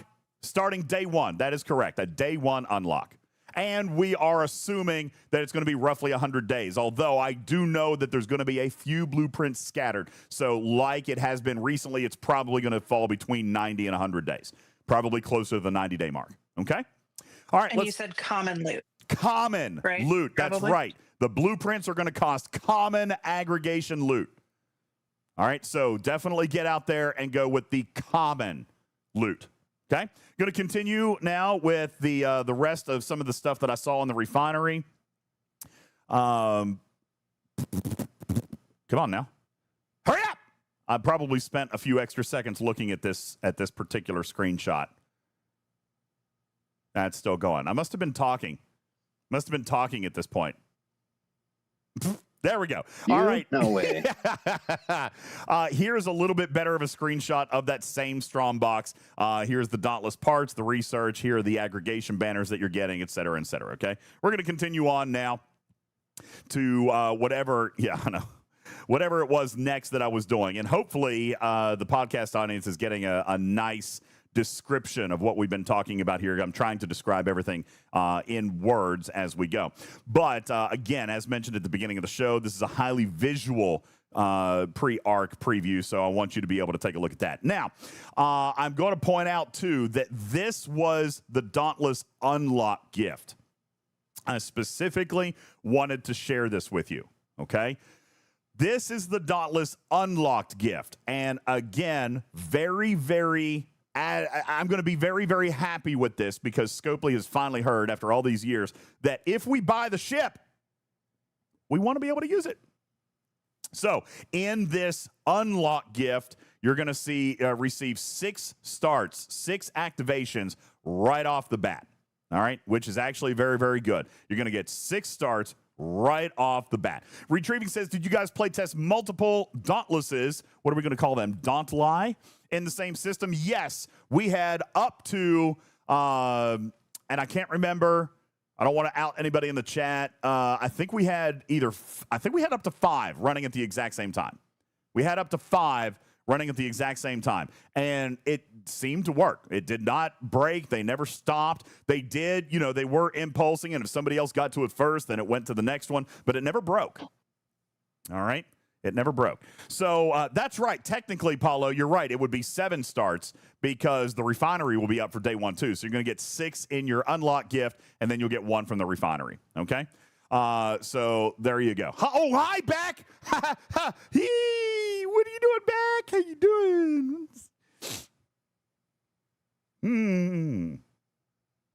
Wait, is that Beck? Hi, Beck. It's Beck. We were looking at your video. Yeah. We were just looking at your video. DJz isn't here. This is can cats actually sign legal contracts?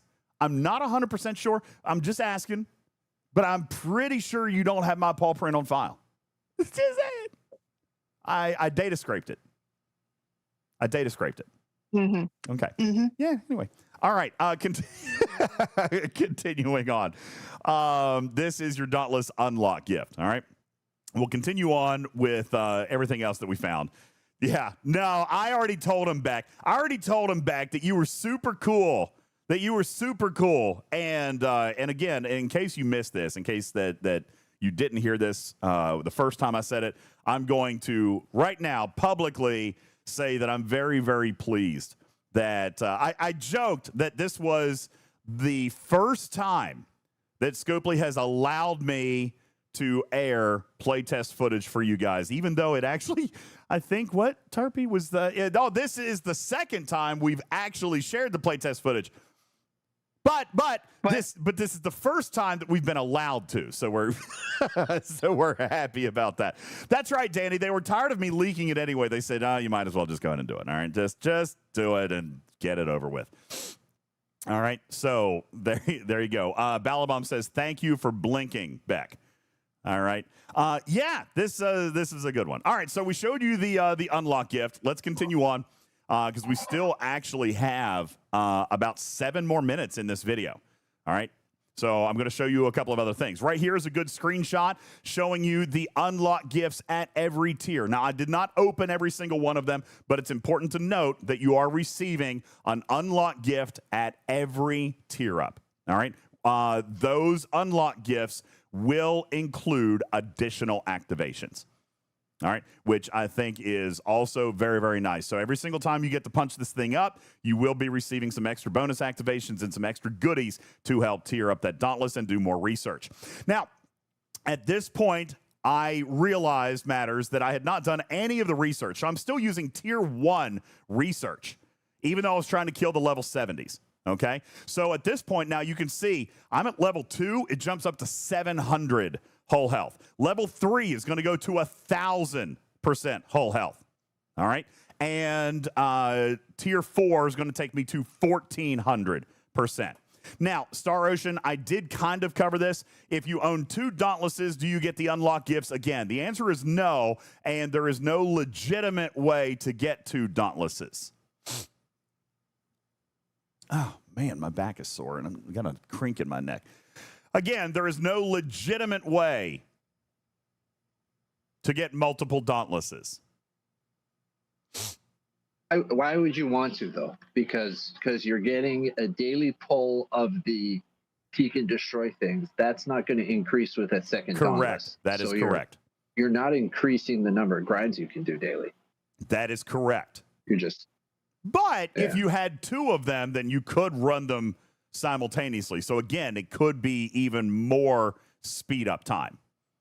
All right. It could be even more, well, I say less time spent. It could be even more time savings if you had a second one. Not that there's a legitimate way to do that. Yeah. Continuing. Yes, you could complete your 4 grinds in 1 hour instead of 30 minutes. Yeah. Once they're maxed. Yeah, because we weren't gonna. They. What do you mean they? You're implying that you can get more than one. You're acting as though there's some sort of shenanigans that one can employ to get more than one ship. There's no shenanigans. No, we don't do shenanigans here. All right, now you can see that I can get up to level 4. All right, I can get up to level 4 of this research, 1,400% hull health. Then I'm locked to tier 8 of the Dauntless. Okay, which I was already tier 7 in this particular. Example. So we're going to continue. We're going to look at the rest of this research. All right, same thing. I'm going to go through all of it that I can do.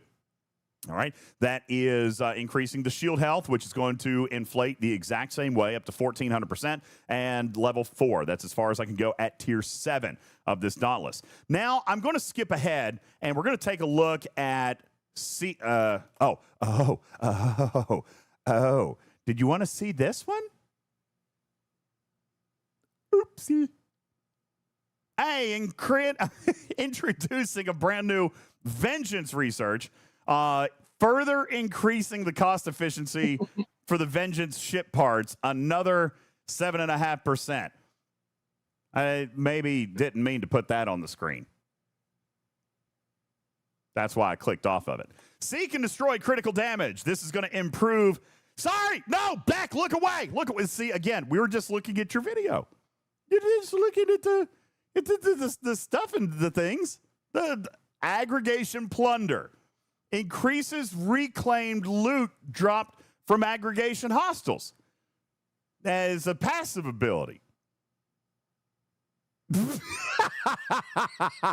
Beck says, the one time you get the footage, the one flipping time. All right. Continuing. Seek and destroy critical damage. Level 1 is going to get me 40%. This is increasing my critical damage during Seek and Destroy. I'm going to point out, one of the nice things about critical damage is the fact that it is net. We're going to lump this thing up with 100% crits. We're going to lump this thing up with Belana Taurus for hull breach. All right. We're going to keep on going. I can take this research up to 60%, level 2. We're going to keep on going here. I had just one job.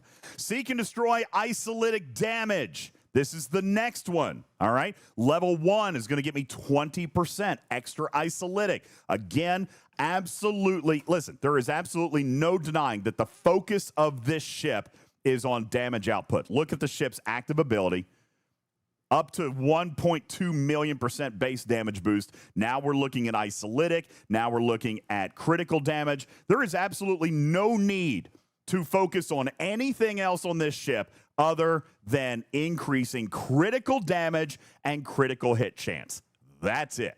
Okay? You'll note even that this 20% isolytic at level 1, now I'm tier locked to tier 8 of the Vengeance. It's a 9-level research. Okay? So this, even at tier 7 of my Dauntless, I am locked to just 1 level of this research. We're going to come back. We can see here that we're going to start being able to add some Apex Barrier at tier 10. We are also going to be able to unlock Instant Jump, I do believe, here at tier 10. We're going to take a look at this here in just a moment. Here is the Hazard Resistance that starts at tier 10.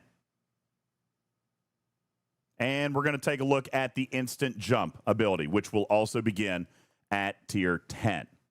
Okay? Haldir says that kind of stinks. Well, so on paper, this ship is meant to be tier 10 starting for G6 players.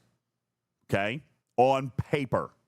However, we've already shown you that it's probably going to be significantly earlier than that.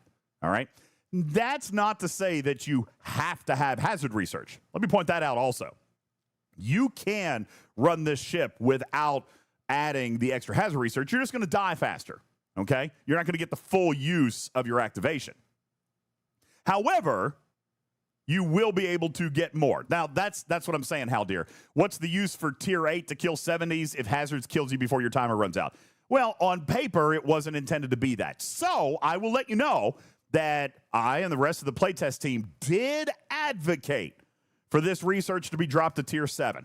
Do not know if that's going to happen. All right? I actually expect that it probably won't because I don't know that there was enough time. However, we did advocate, we did request that this research be dropped only because the ship's capabilities surpassed our expectations. And that's right, Alpaca, you already do have your already existing research. I should point that out as well. It's not a fresh 100% or a 0%, okay? So you still have whatever hazard resistance you've already earned up to this point. Okay, and then the jump drive, which would be really, really nice to be able to do that. All right, that's a single level research just to be able to instant warp. All right, we're going to come back and take a look at some of the research levels, which is one thing that I wanted to do. I don't remember where I did it. I thought I did it here, but I remember the conversation I was having at this particular point right here. So it might be a second before the video catches up.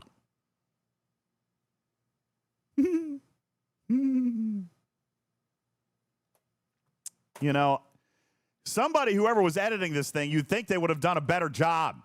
It was me. It was me, by the way. Looking at the same research 17 times. Come on now. I'm just keep clicking on the same thing. You know what? I know what this was. This is where we were having the conversation about tier 10 versus tier 7. I know this is what it was.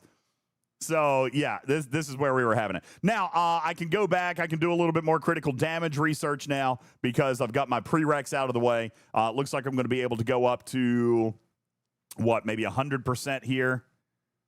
Yeah, that's right. If I keep clicking, maybe the requirements will change. All right. I'm going to also, did I do the cargo ones? I don't remember if I did.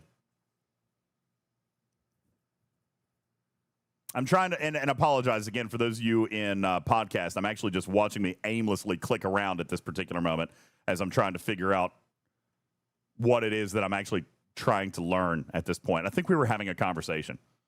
So anyway, I'm going to spend the next 30 minutes staring at this research tree, apparently. I thought I edited this out, but apparently I didn't. So anywho, let's just, let's see, I'm clicking on it again. What an idiot! It's okay. Oh, finally. All right, finally, I'm going to get into research levels. Here we go. Seek and destroy isolytic damage as it scales. And I still didn't scale the research. Oh my God. Well, at least we can see here down through level 3, it goes 20, 40, 60, 80 at level 4, but apparently I did not scale all the way through level 9 because, why would I? I'm only gathering data for the charts and stuff. I might as well, be stupid and not gather the data because I was spending too much time chit-chatting right here. I was chit-chatting. The hazard resistance. Yeah, I know what we were talking about right here. I can remember. I can visualize it in my head. We were talking about the prereqs. This clip shouldn't have made it in. All right, now, here we go. Tier 7. This was the next test that I wanted to run. Tier 7, Mirror Universe Hostiles. Now, first of all, we're going to back up here just for a second. I'm going to show you what my timer was up to at Tier 7. Okay? Tier 7, my timer goes up to 18 minutes, 32 seconds. Okay? That's at Tier 7. All right. Count DeVille, that's how it's built. Tier 10 to start the hazard research, and it starts at 100%.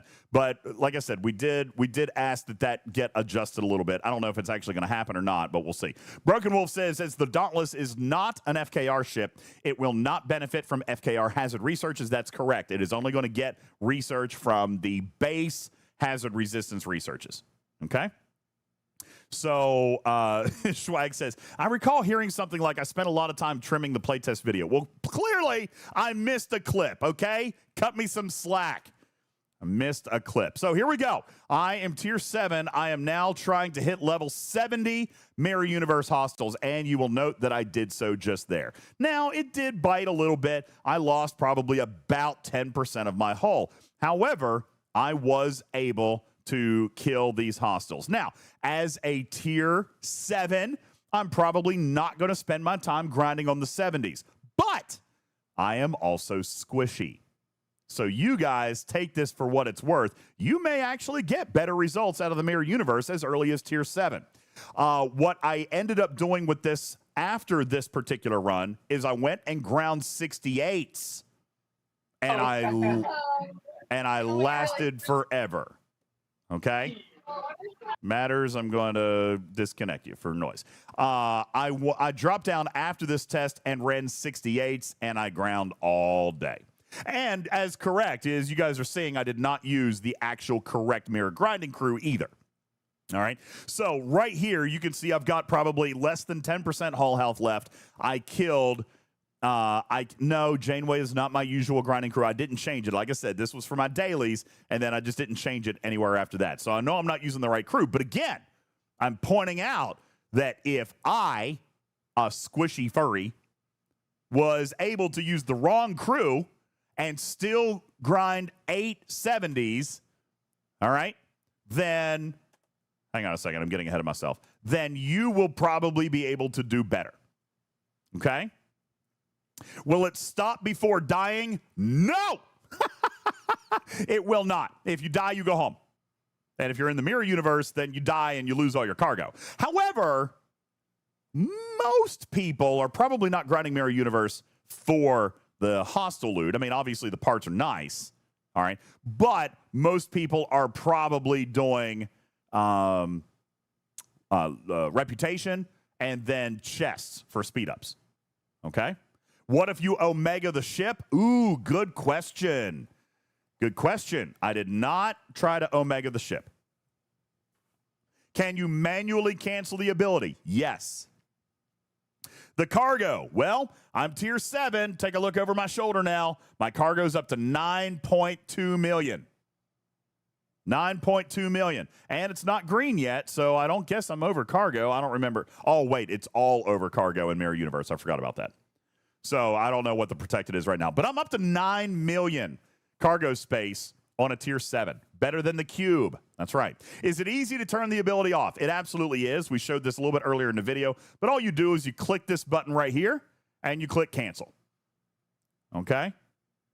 So, yeah, very easy. You just click the same ability button, and it'll pop up. Do you want to cancel? Yes, confirm. Okay? we're going to continue. Now, the next thing that you guys just saw a second ago is me and mad scientist Jules Verne. We wanted to test the ship's capabilities in PvP. Is this ship going to upset the balance of PvP in this game? I said balance when I'm talking about PvP. As if there was any. However, we are going to point out that I took my tier 5 Crenshaw.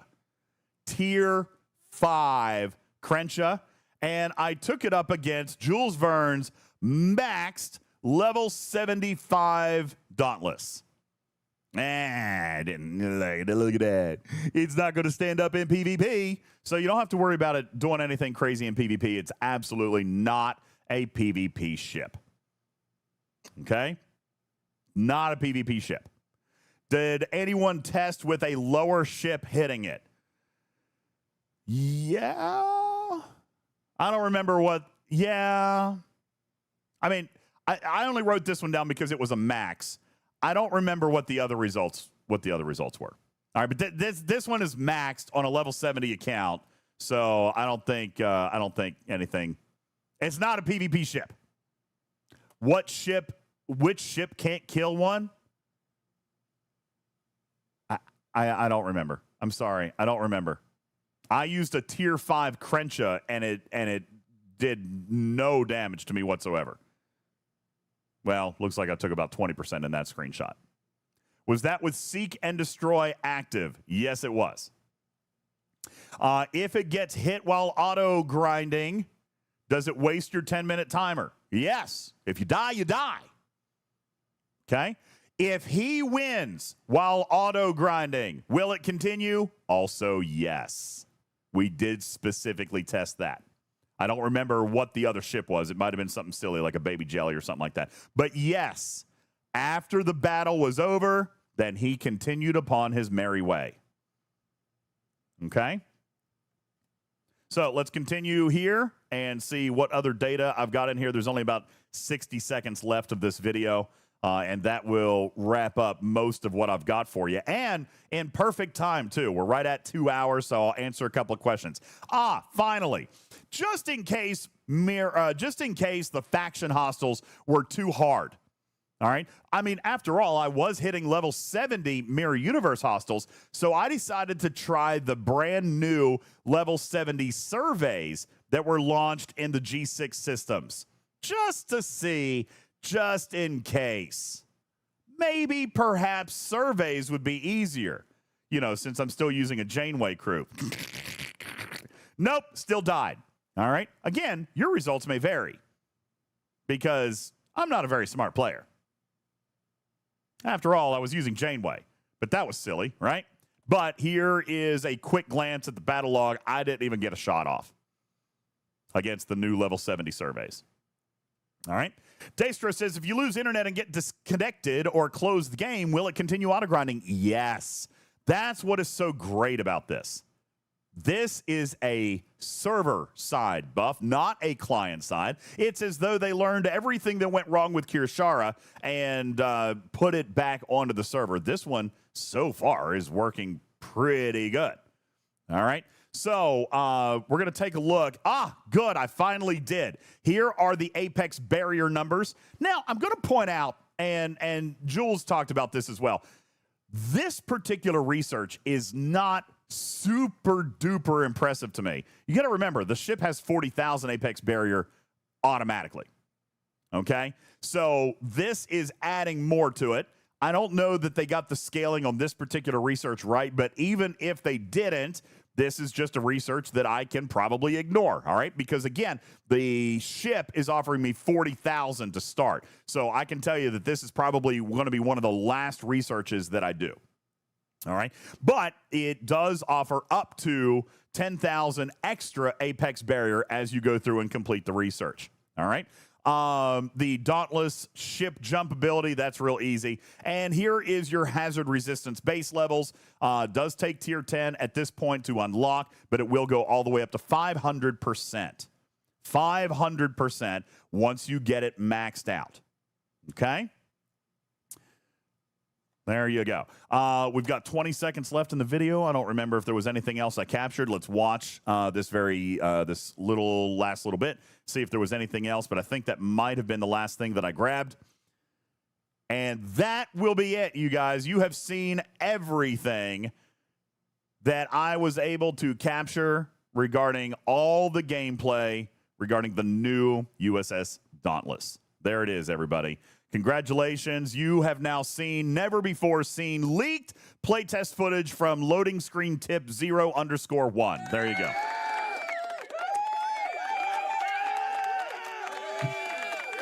Can I ask a hazard question? Please. So that was 500% just for the Dauntless, right? Correct. So that's on top of the non-faction ship generic Correct. hostile or hazard research? Yes, you are correct. So that will be Cool. on top that'll be on top of your regular generic base hazard resistance. Cool.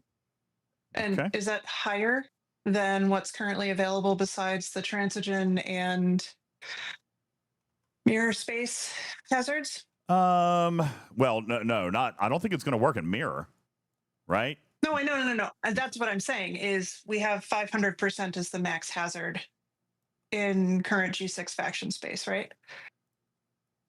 Correct. Yes. Just checking. Yeah. So it looks It's the same as other specialty ships. They all like they all go up to Vindicator 500%, and the yeah. GS31 all have their own inherent 500 on top of the yeah, I don't think that. research for Yeah, G6. I don't think that's what she was asking, Helder. You're right. The 500% would work in mirror. Just still not going to give you a lot of survivability since mirror is 5,000% hazard. No. I didn't want to use it in mirror space. I was essentially needling at what a bunch of other people have been needling at the entire chat. So Which was what? Nothing. Just worry about it Tuesday, I think. That it goes up to 700. Well, but like again, I mean, the Vindicator goes up to 700 and whatever. I know, so does the matters. Are you guys trying to get me to hint G7 stuff? I don't know. I can't answer the questions. I don't know. All right. What do G6 players do for the first 7 tiers? Certainly. Good question. This was actually a question that I was very curious about. What is it that I'm going to use this for? Me as an Ops 70, what can I use it for straight out of the box? Well, I got to thinking about that. I don't know. I mean, let me ask you guys, what are hostiles in the game that I could set this thing automatically on that are 60 or lower? I don't know that there is a whole lot for me. I believe that as an Ops 70, this ship is going to need to be Tier 7 or Tier 8 for it to become useful to me.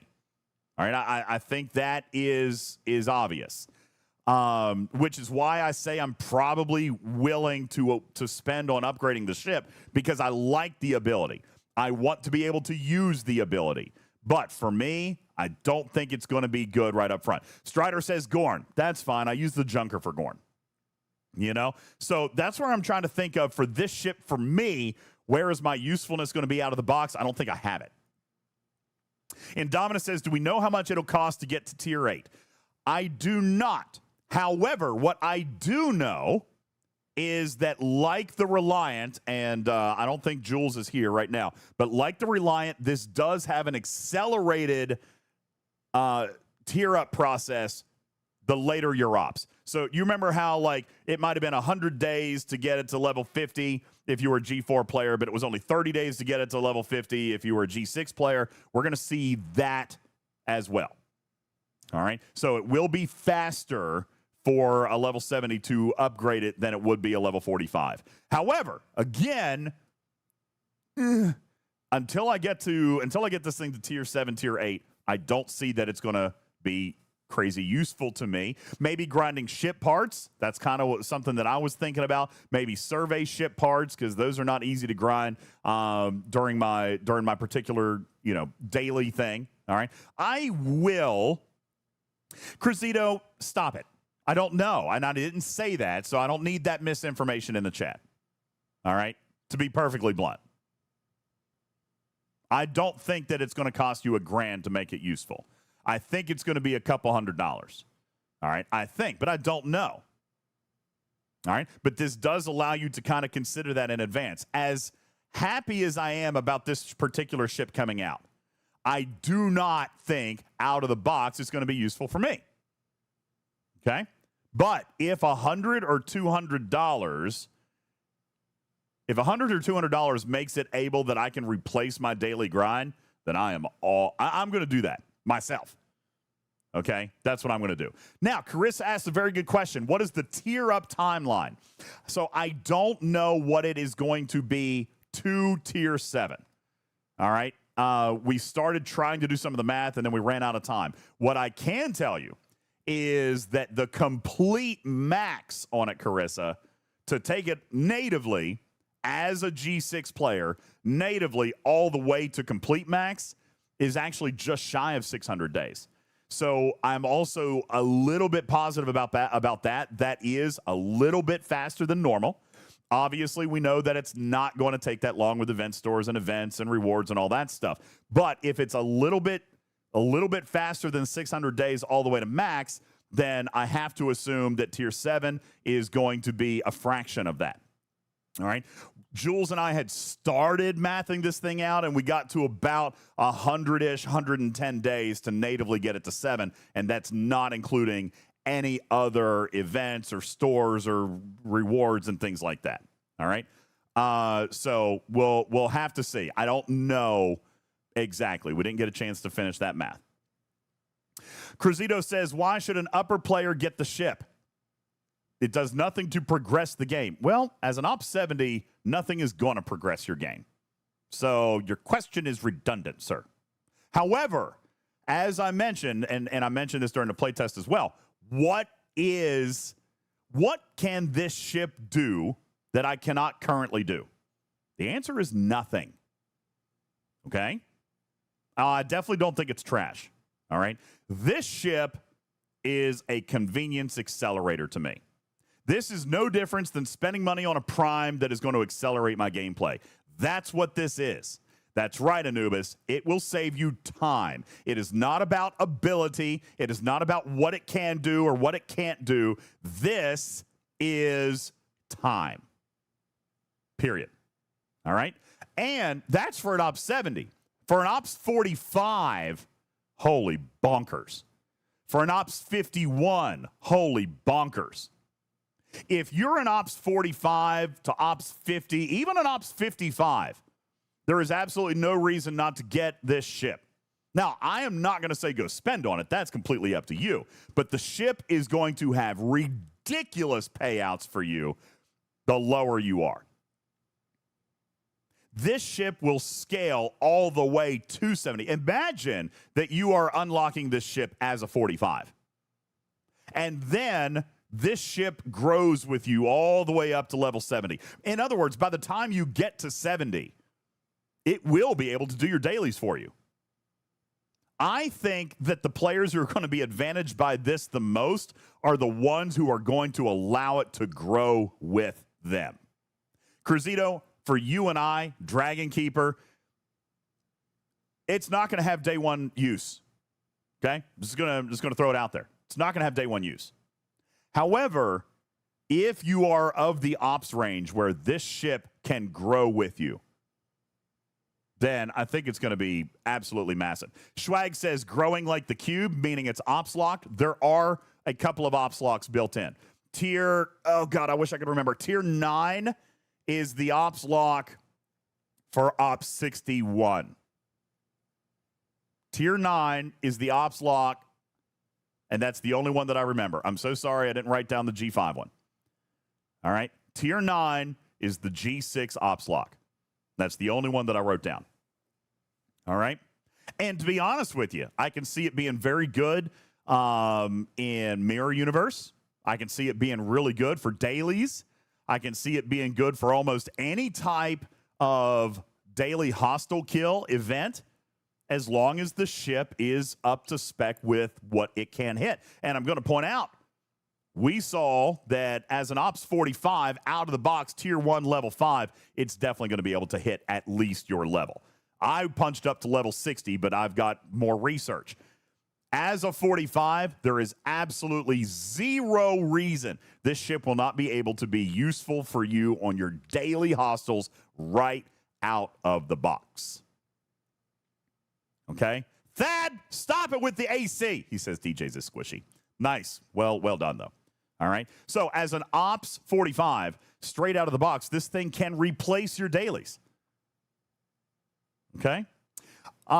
Looking in from my developer notes, and thank you, by the way, for those of you watching. I really do appreciate it. Thank you for providing the information. Tier 3 will be the G5 Ops lock. Tier 3 is the G5 Ops lock, and then Tier 9 for the G6 lock. Okay?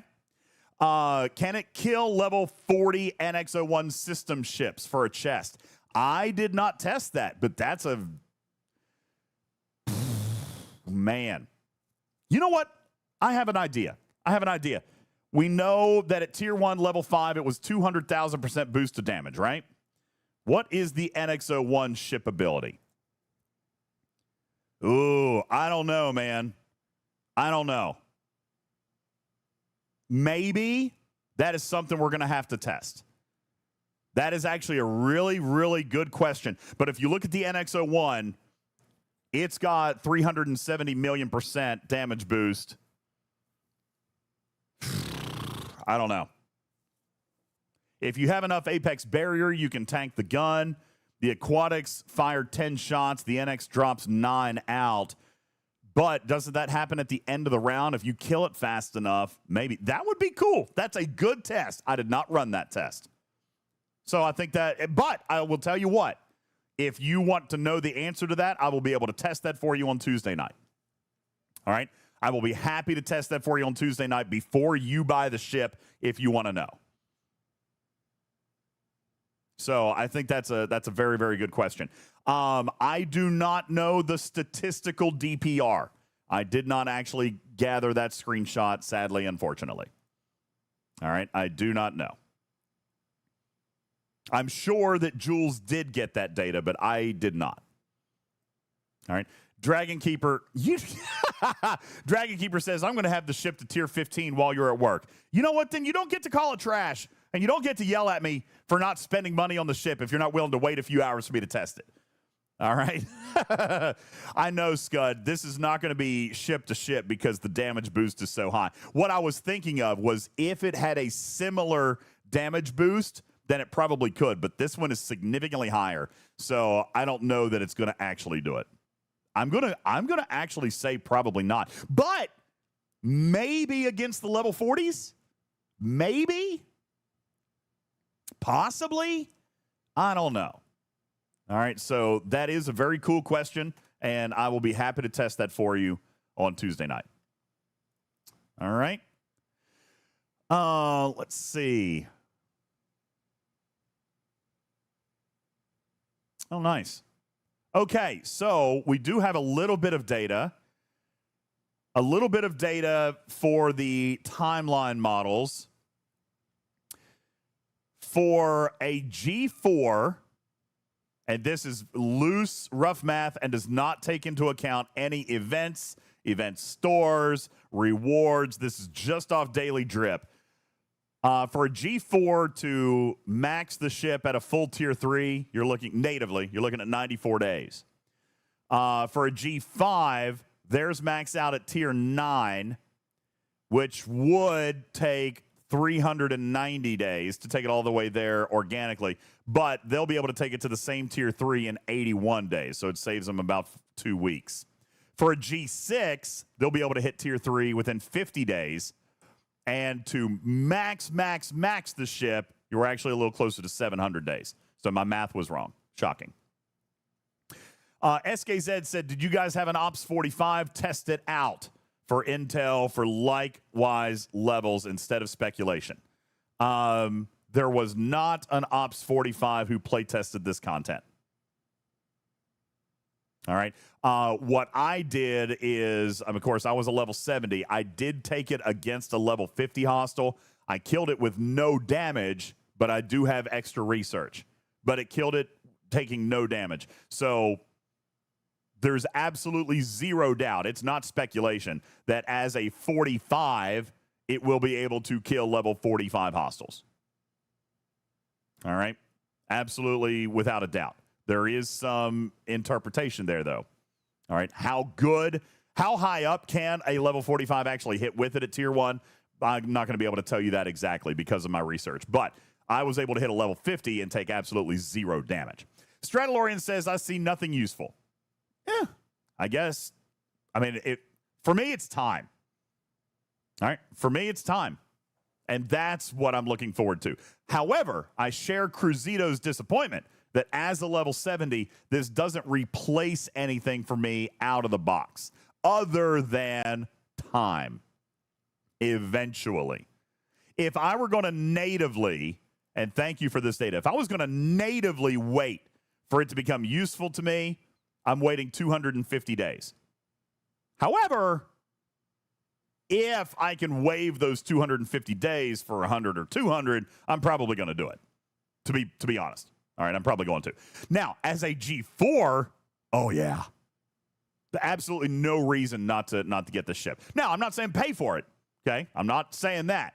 But you should definitely chase it one way or another. Okay? Stradalorian says, but then G7, what's it going to do? Well, I can't answer that question, but what I can tell you is it wasn't built with G7 content in mind. It's built for the game today. All right? However, all right, without saying that I know anything, I can tell you that at tier 8-ish, 9-ish, it can kill level 70 hostiles. I do not know what it can do beyond that. I do not know what it can do beyond that.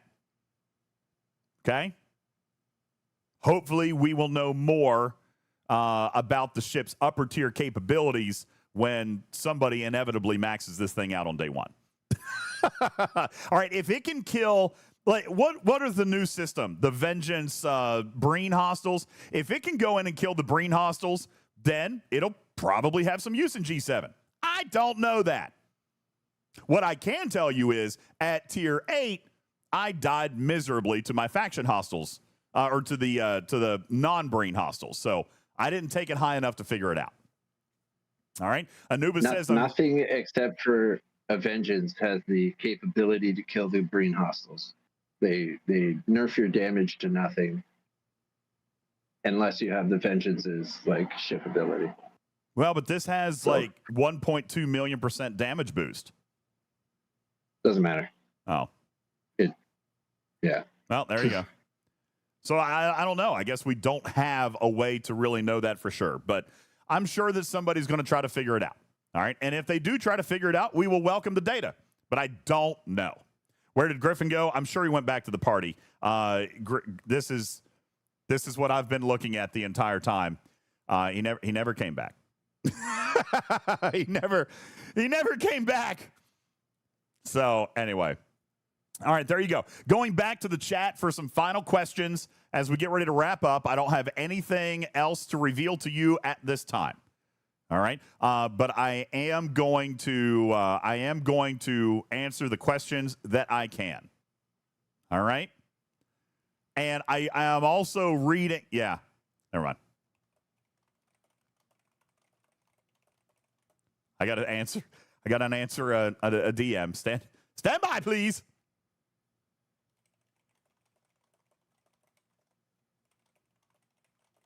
Okay. Questions. A-Pal says 2 years to max. What a joke. Dude, you know, it never is, though. It never is. I mean, that's the day 1 math on the organic timeline, but it never is. You got event stores, you got events, you got different things that are going to drop different things. I mean, actually, if you look at this compared to, say, I don't know, the Vindicator, it's actually remarkably faster. The Vindicator was like 7 years. So obviously, it's not going to take that long. Is it going to be as fast as the Junker? Sadly, it does not look that. It doesn't look that way. Okay. Would I consider this better than the Junker? As in, if I had to upgrade one of them, which would you do? Still the Junker. Okay. Let me hear you. Let you hear me, rather. Still the Junker, and I'm going to tell you why.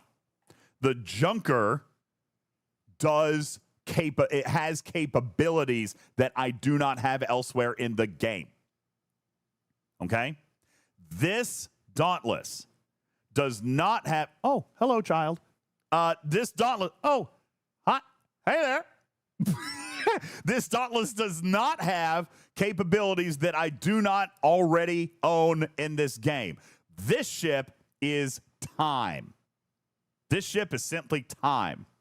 And if you are a G4 or a G5, it is exponentially more valuable to you than it will be to an Ops 70. I am sure that that was probably their intent. It disappoints me slightly because I want this ship to be great for me. But, again, if I could... listen, let me just... I'm going to say something super shilly for a second. I'm sorry. I can't help it anymore. If I could spend $100 to never do dailies again, I'm going to do it. I'm going to do it. I'm sorry, Matters. I can't help it. If I could spend $100 to never have to grind dailies again, I'm going to do it. Right? Am I crazy? That's just me. All right. So now certainly says 100. Yes. 200. 300. No. Well, that's true. That's true. All right. And I do not know. I do not know what it's going to cost. I don't. I've asked for them to be very careful with this, to be perfectly honest. I've asked them to be very, very careful with this. I don't want it to have zero value to me as a player, because this ship, God, it's what I've wanted for so long, to be able to let the game play for me and I don't have to do anything. But I don't know. All right. If it's $20, sign me up. All right. I just don't know. The Haggis, what are they answering me on? I'm sorry. What were you asking me to ask? Oh, can you get a second junker?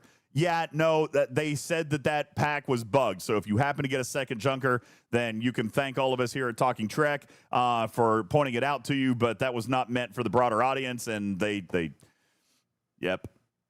So this was one of those times that watching live benefited you as a consumer of this channel.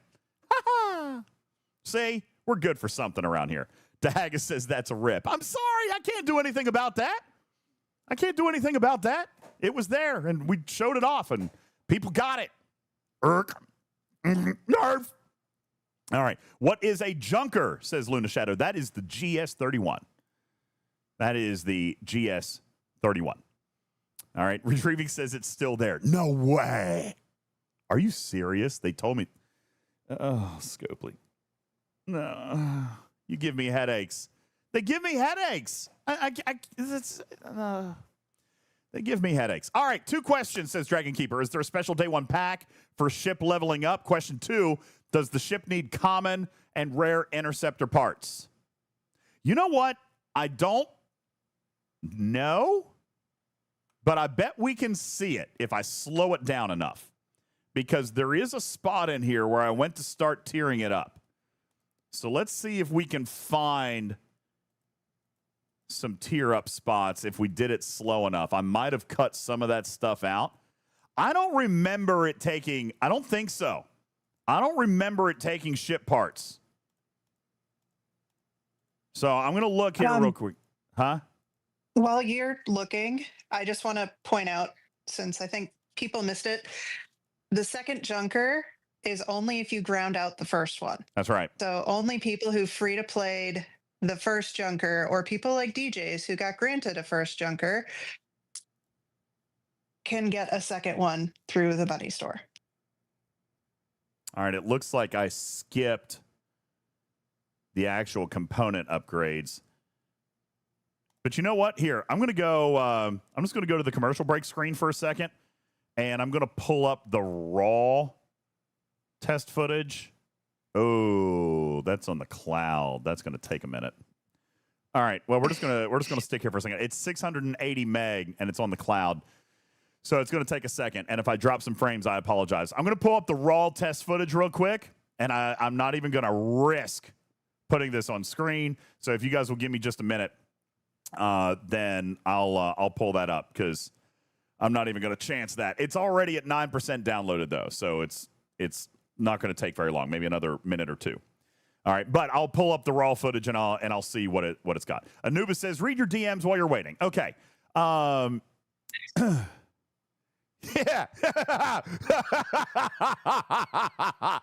Yeah. I am amazed. Okay, never mind. Agreed. Indominus. That is one of the few things I would buy a second one of, and I can't. And I think a lot of people would do that. Sorry. My bad.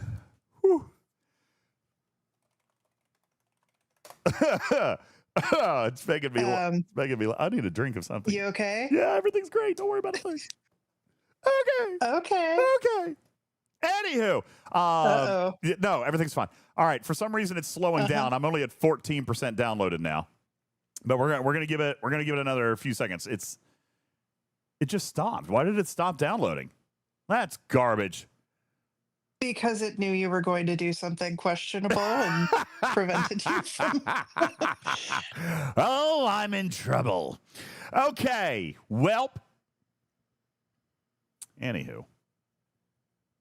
Actually, I think Ren Susie had a good question a little bit further back. Why? The download has just stopped. It's stuck at 14%. See, they're taking me off the air. They've deleted it from the cloud.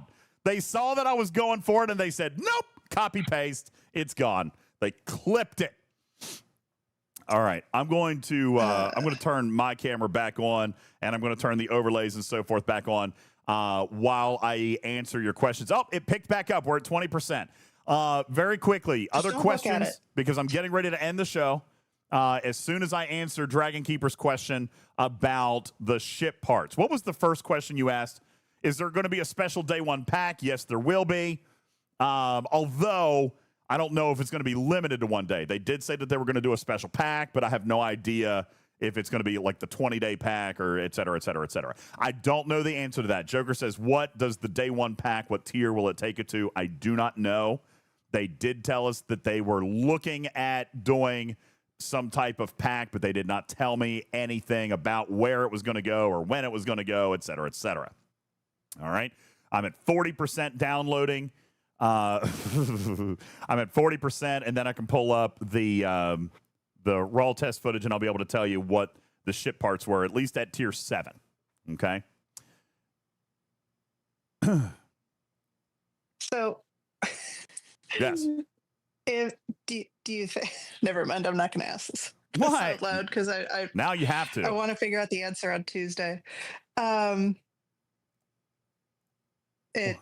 just scrolling back through the chat to see if there's any questions you missed. Why is there a talking cat on the screen? Oh, well, welcome to Talking Trek. That was that was Calamus Dastiny says if you don't buy it on day one, but don't buy it day one or you won't be able to buy the second when it becomes available. That's why would you? That's how it worked with the Junker. That's how it worked with the Junker, but who knows? I'm still with Matters on this. It's like they second ship proofed you by still only having X number of activations per day or a cap of them. Yeah. So it's like there is a cap on the juice Dragon Keeper, and it is apparently 4. No, that's not right. The cap. No, that's not right. Lube said that the 400. cap. No, that is not right. Lube said that the cap was 1,200, but the daily drip at max will only be 4. We clarified that early. So when Beck says. Right. Okay. So when Beck's. Okay. So when Beck says up to 4 times per day at 30 minutes, that's because at max, the ship will drop you 4 starts per day. The cap on the juice is 1,200. Okay, so to be clear, there is different words there, or different definitions there. The cap is different than the number of activations. What if he was remembering that the activation was 300?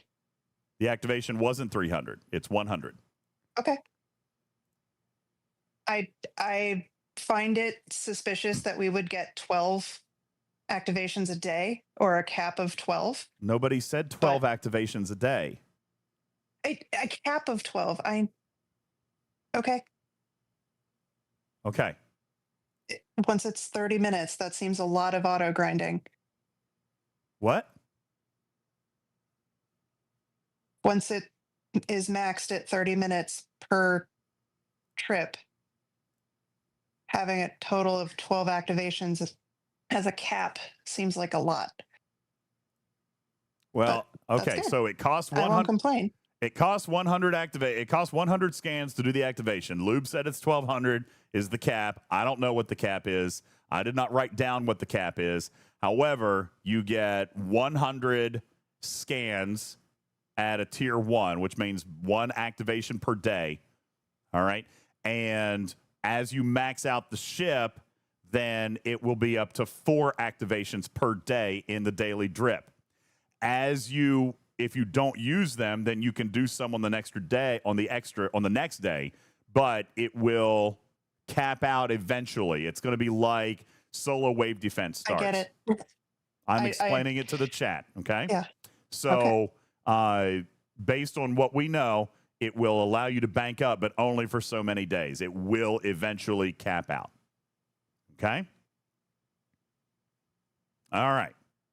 We do not know what the actual cap is. Lube is telling us that he believes that it was 1,200. If Lube remembered wrong, then I can't help that. I didn't write it down either. But Lube was here and he said he thought it was 12, and we'll go with that. If it's not, then again, this is exactly what we talk about and warn people of when we're doing previews. We don't have all of the answers. So we're telling you that that may be a thing. All right. If it's not 12, then that's on me and Lube. All right. But that won't be on Scopely because I didn't write it down. Subject to change. That's right, retrieving. Okay. Now, I did get the playtest footage downloaded. I'm going to go answer your questions right now, Dragon Keeper. Here we go. So this was taking the ship to tier 4. Taking the ship to tier 4. Did not. It did take materials. So it is an interceptor. So it is using crystal and gas, which actually sucks now that I think about it. That sucks. I need crystal. I need so much crystal. But it is using materials, but it is not using parts other than the Dauntless special parts. Okay? So it is using gas and crystal and using Dauntless parts, but I do not see interceptor parts. Okay? There you go. All right, any other questions that I can answer for you? This will finally someday finish my Monavine field training. Oh, yeah, it might eventually. Yeah, I haven't done that either. I haven't done that either. So let me be clear. I'm seeing this, and it is not 12 activations per day. I still see it in the chat. The drip at max will be 4 starts a day. That's right, Dragon Keeper. It is not 1,200 a day. It is 4 starts a day is the drip. But Lube was suggesting that the cap on how much you can hold would be a little bit higher than that, so you can bulk play a little bit up to a point, kind of like your solo wave defense starts or polygons, et cetera, et cetera. All right, that you can overclock the max. This is going all the way back to cloaking materials, for example. But starting at the first day, starting tier 1, it will drop 1 activation per day. Dragon Keeper, be careful with that. That's assuming we know what the cap is. He said you could run 12 times in one day if you have banked up whatever up to the cap, and whatever the cap is divided by 100. Okay? It depends on what the cap is. We're talking about activations. Oh, there's so much confusion. All right. Beck says no, because that is the daily drip, not the activations.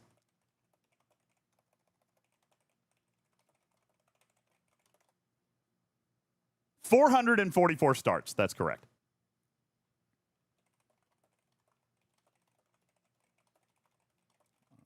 Give me a second. I'm writing notes.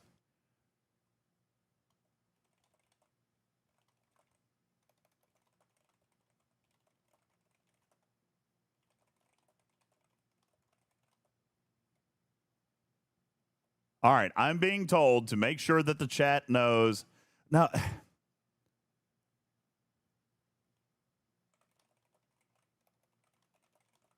sorry, podcast. I'm being quiet.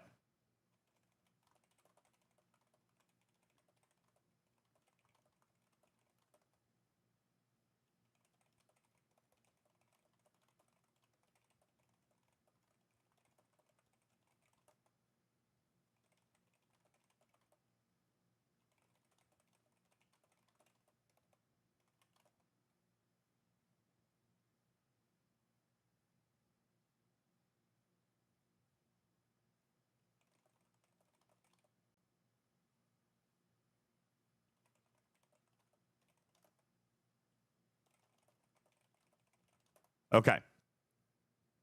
So I'm asking for clarification on what the actual cap is. And we do not know what that is at this point. Lube said he had an idea. I didn't write it down. And the representative I'm chatting with right now does not know the answer. So we will find out. We will find out on Tuesday. Yeah, I'm trying to do long division in my head. I do not know what the cap is. Okay? Nobody is scolding me. We were actually talking about what the cap is. We're trying to figure out what the cap is really quick. All right, so we do not know. Nobody knows. Nobody knows what the cap is. All right, we're being very, very clear and transparent. Whatever the cap is however many activations that you could have, but the daily drip is going to be scaled by tier. Okay? Camel, you've missed a lot of show, buddy. I can answer this quickly for those who just came in. Texas guy, same thing. Missed a lot of show because we're getting ready to end. Texas guy says, does it stop when you turn off your device? No, because it runs on the server side, which is great. Camel says Keshara breaks all the time. How many times is the ship's ability going to break and waste starts? We were unable to break it. Let me be clear. That was including Jules Verne, who literally comes into a playtest with the purest intent of breaking stuff. Okay? So I'm being clear, Warlock. We were unable to break it. All right? Because it lives on the server. It's like Keshara, how it always should have been. Okay? It's how Keshara always should have been. It is on the server side. So, yes, you can shut down your client, come back, and it will still show you the battle log of all the hostiles that hit while your client was closed. Yes, Maxenheimer, the ability works when you close the client. Barcelona says, does the cap equal how many times you can hit in one day? Does the cap equal how many times you can hit in one day? So the hostile cap is also being increased to 2,500 this time. But that's not what we were talking about. We were talking about the cap of the number of juice that you can hold. All right, because there is a limit on how much juice you can hold. That is very Jules. He comes in and he tries to break everything all the time. That's why we play test it, is to try to break it. All right, so there's that. Okay, any other questions before we get ready to wrap up? Because I think that is as far as we're going to go today. We try to break it in a good way, but obviously we try to break it so that we can find stuff to fix before it goes launch. Can you add hostiles with Keshara when the ability is active? I didn't personally test that, but Jules says yes. Jules says yes, okay? That you were able to queue up like a special hostile. So if you've got Seek and Destroy going and then a Loot Goblin pops up, you can use Keshara and it will go to hit that hostile next. All right? Was Keshara play tested? I actually don't remember. That was a long time ago, man. I don't remember. When does Studio B start? Soon. I'm only doing like 2 hours tonight, but we'll start soon because I don't want to be up late. Okay. All right. I don't see any other questions. So cool. With that, we'll get ready to end the show. Let me see if there's any other questions in Discord. Does the panel have any questions? This was your art preview. Let me go through and just ask the panel what your first reactions are here tonight. Tarpy, your first glance at it. How do you feel about it? I mean, I think I'm as conflicted as anybody else who is at or near the end game ops right now, Mm-hmm. because it would be great to have a ship that can do as many of the grinds that I need to do. And I don't I'll probably buy it because I've bought most ships in the last year or so, Mhm. but I won't buy another pack for it most likely because I've never done that. So I am intrigued to see where it can get me in the next month. But I think it's a great convenience. But for anyone my ops or even in G6 right now, this is not for me. And generally feeling like there hasn't been a lot of content directly aimed at mid to upper G6 in a while. It continues to be a little bit just meh. So we'll see kind of what else happens in the next few months, I guess. No, I mean, I can agree with that. If you, and I'll tell you right now, this is completely up to you. If you know you're not going to spend to upgrade it, and this is going to sound crazy, all right, but if you know you're not going to spend to upgrade it as a late G6 player, I probably wouldn't buy it. All right, let me come back to the upgrade time. If you are not going to spend on upgrading the ship, then Jules's early math suggests 250 days for it to hit tier 8. And tier 8 is where I could start hitting level 70 hostiles.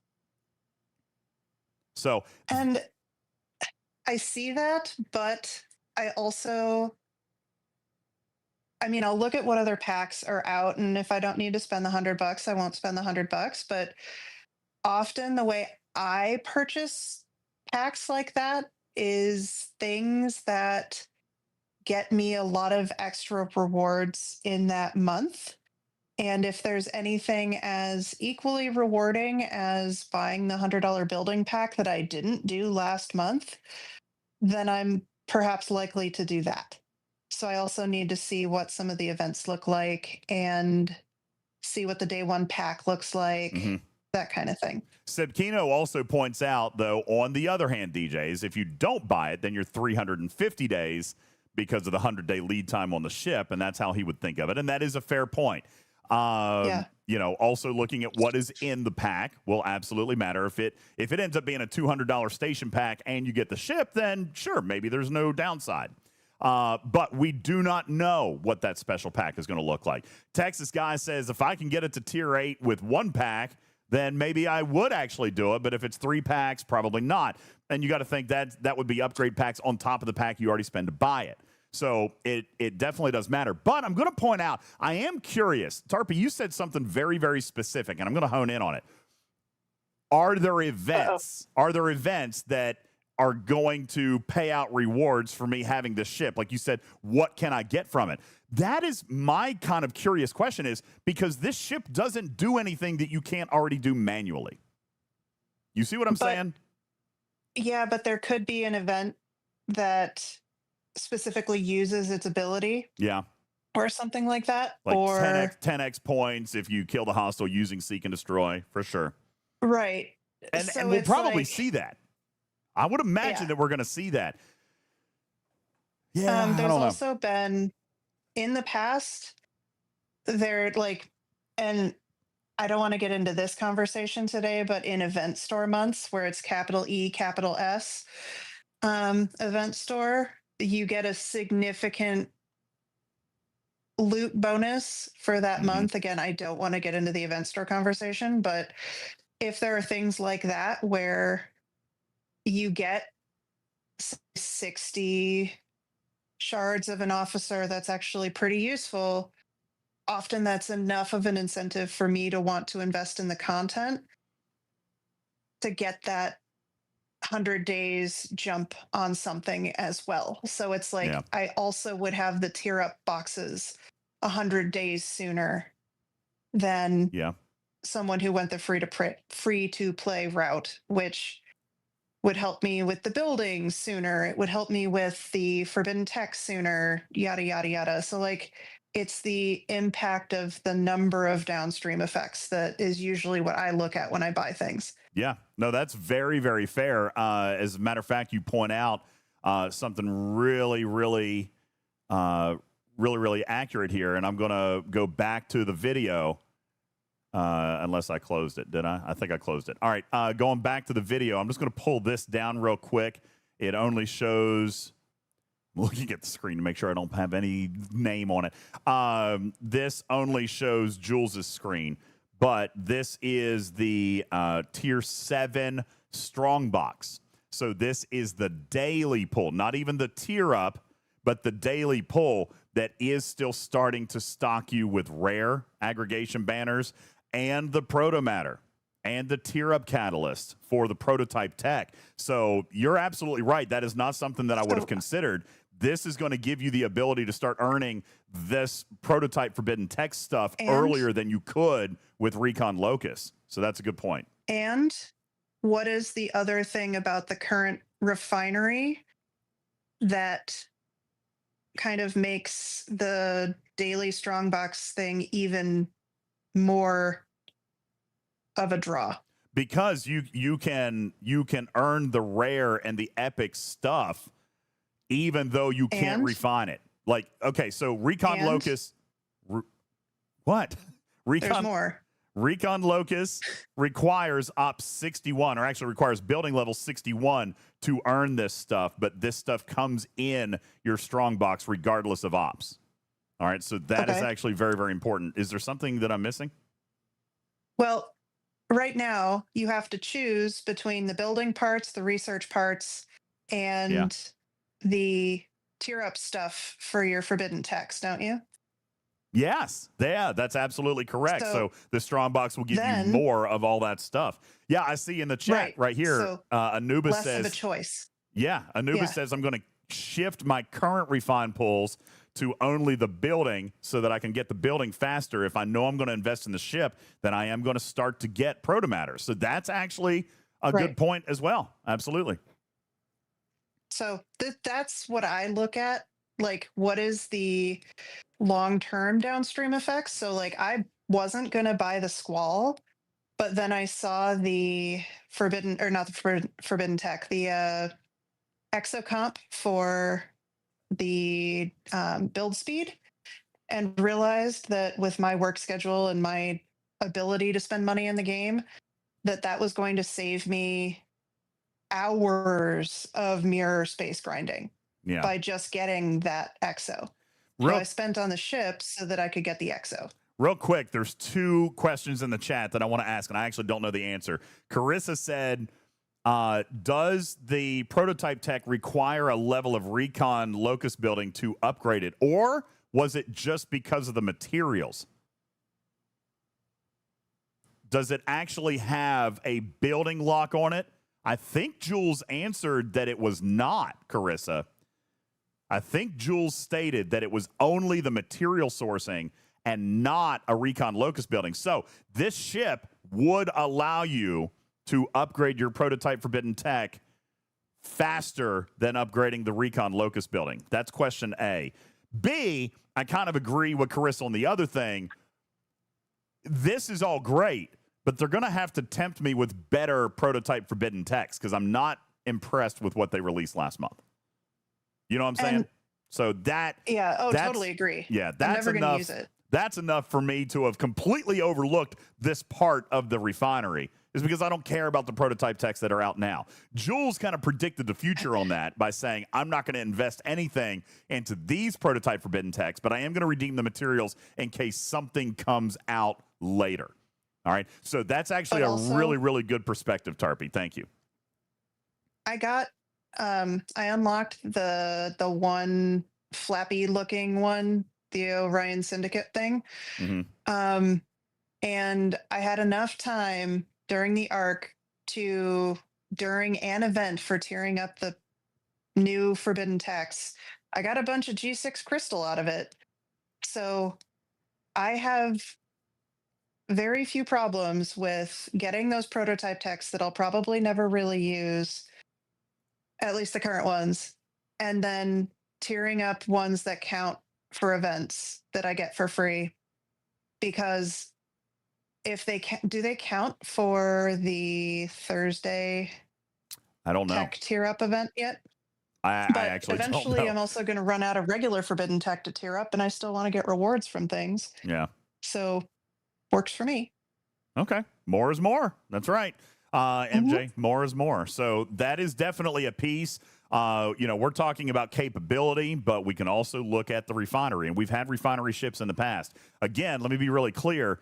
For a G4 or G5 player, this is not a refinery ship. I mean, obviously the refinery will pay, but for you, it absolutely has utility day one, straight out of the box. For players like myself or Cruzito or even Tarpy, the question is there about capability, but then the refinery may pay. You know what I'm saying? Maybe for us, at least up front, it may be a refinery ship. So I don't know. I mean, based off the forbidden techs, the prototype techs that are out there now, like I said, I'm not too horribly turned on, but maybe they release something soon that is crazy.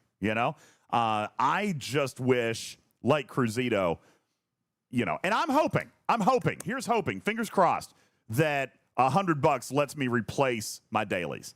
Because if it is, I will spend it.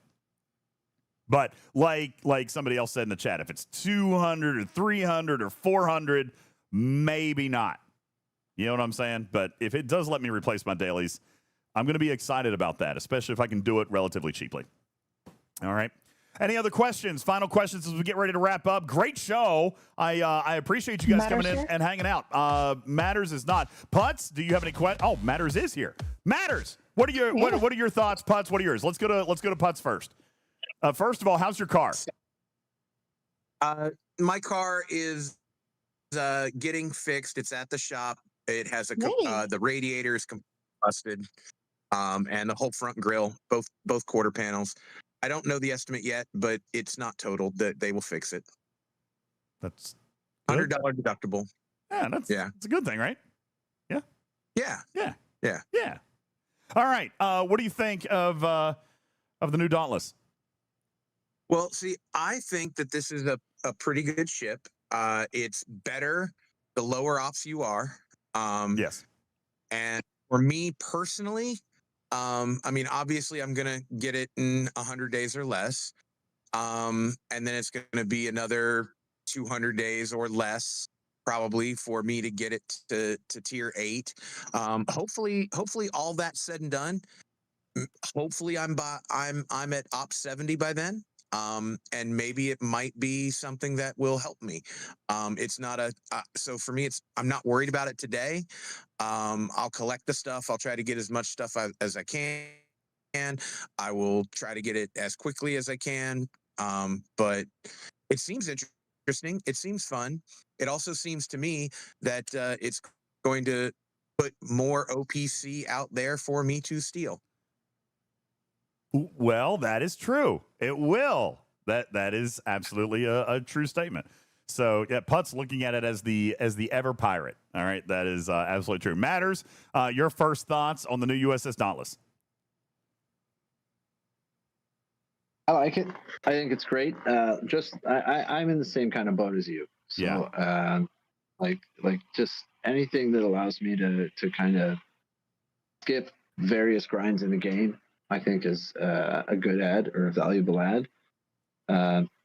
Maybe it'll take a while before it's useful at my level, but there's always some stuff in the game that even a weaker ship can do. I mean, right now I'm still just hitting like level 49 aggregate hostiles, so it can take care of that while I'm waiting for it to get big enough to do other stuff.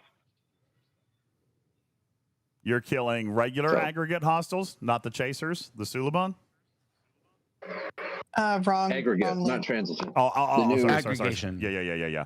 Oh, there you are. You're back. Ladies and gentlemen, just in time for the end of the show. Hey, what's up, buddy?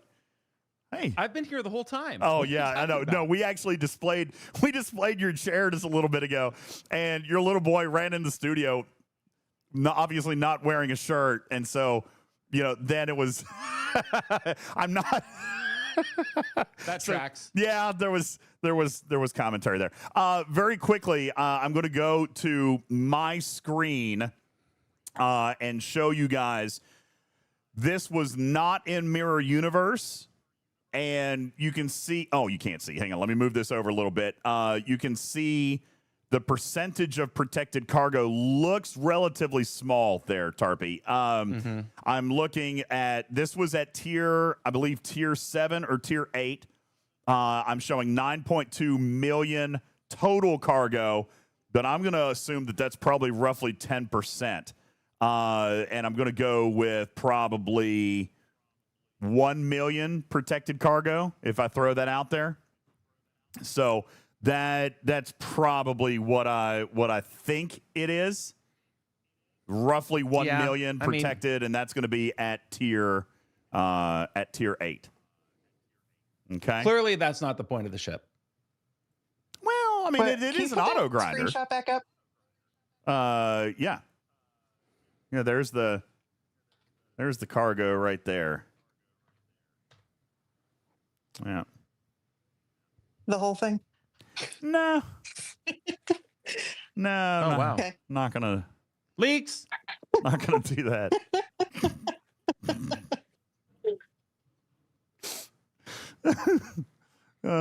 What have you done now? What have you done now? Nah, nothing. I'm getting him in trouble. It's okay. And that's it, everybody. Thank you guys so very much for being here. Griffin, What about what I have to say about the ship? I would ask you to talk about the ship, but you don't know a damn thing about it. You missed the entire show. All right? I have 4 of them. I mean,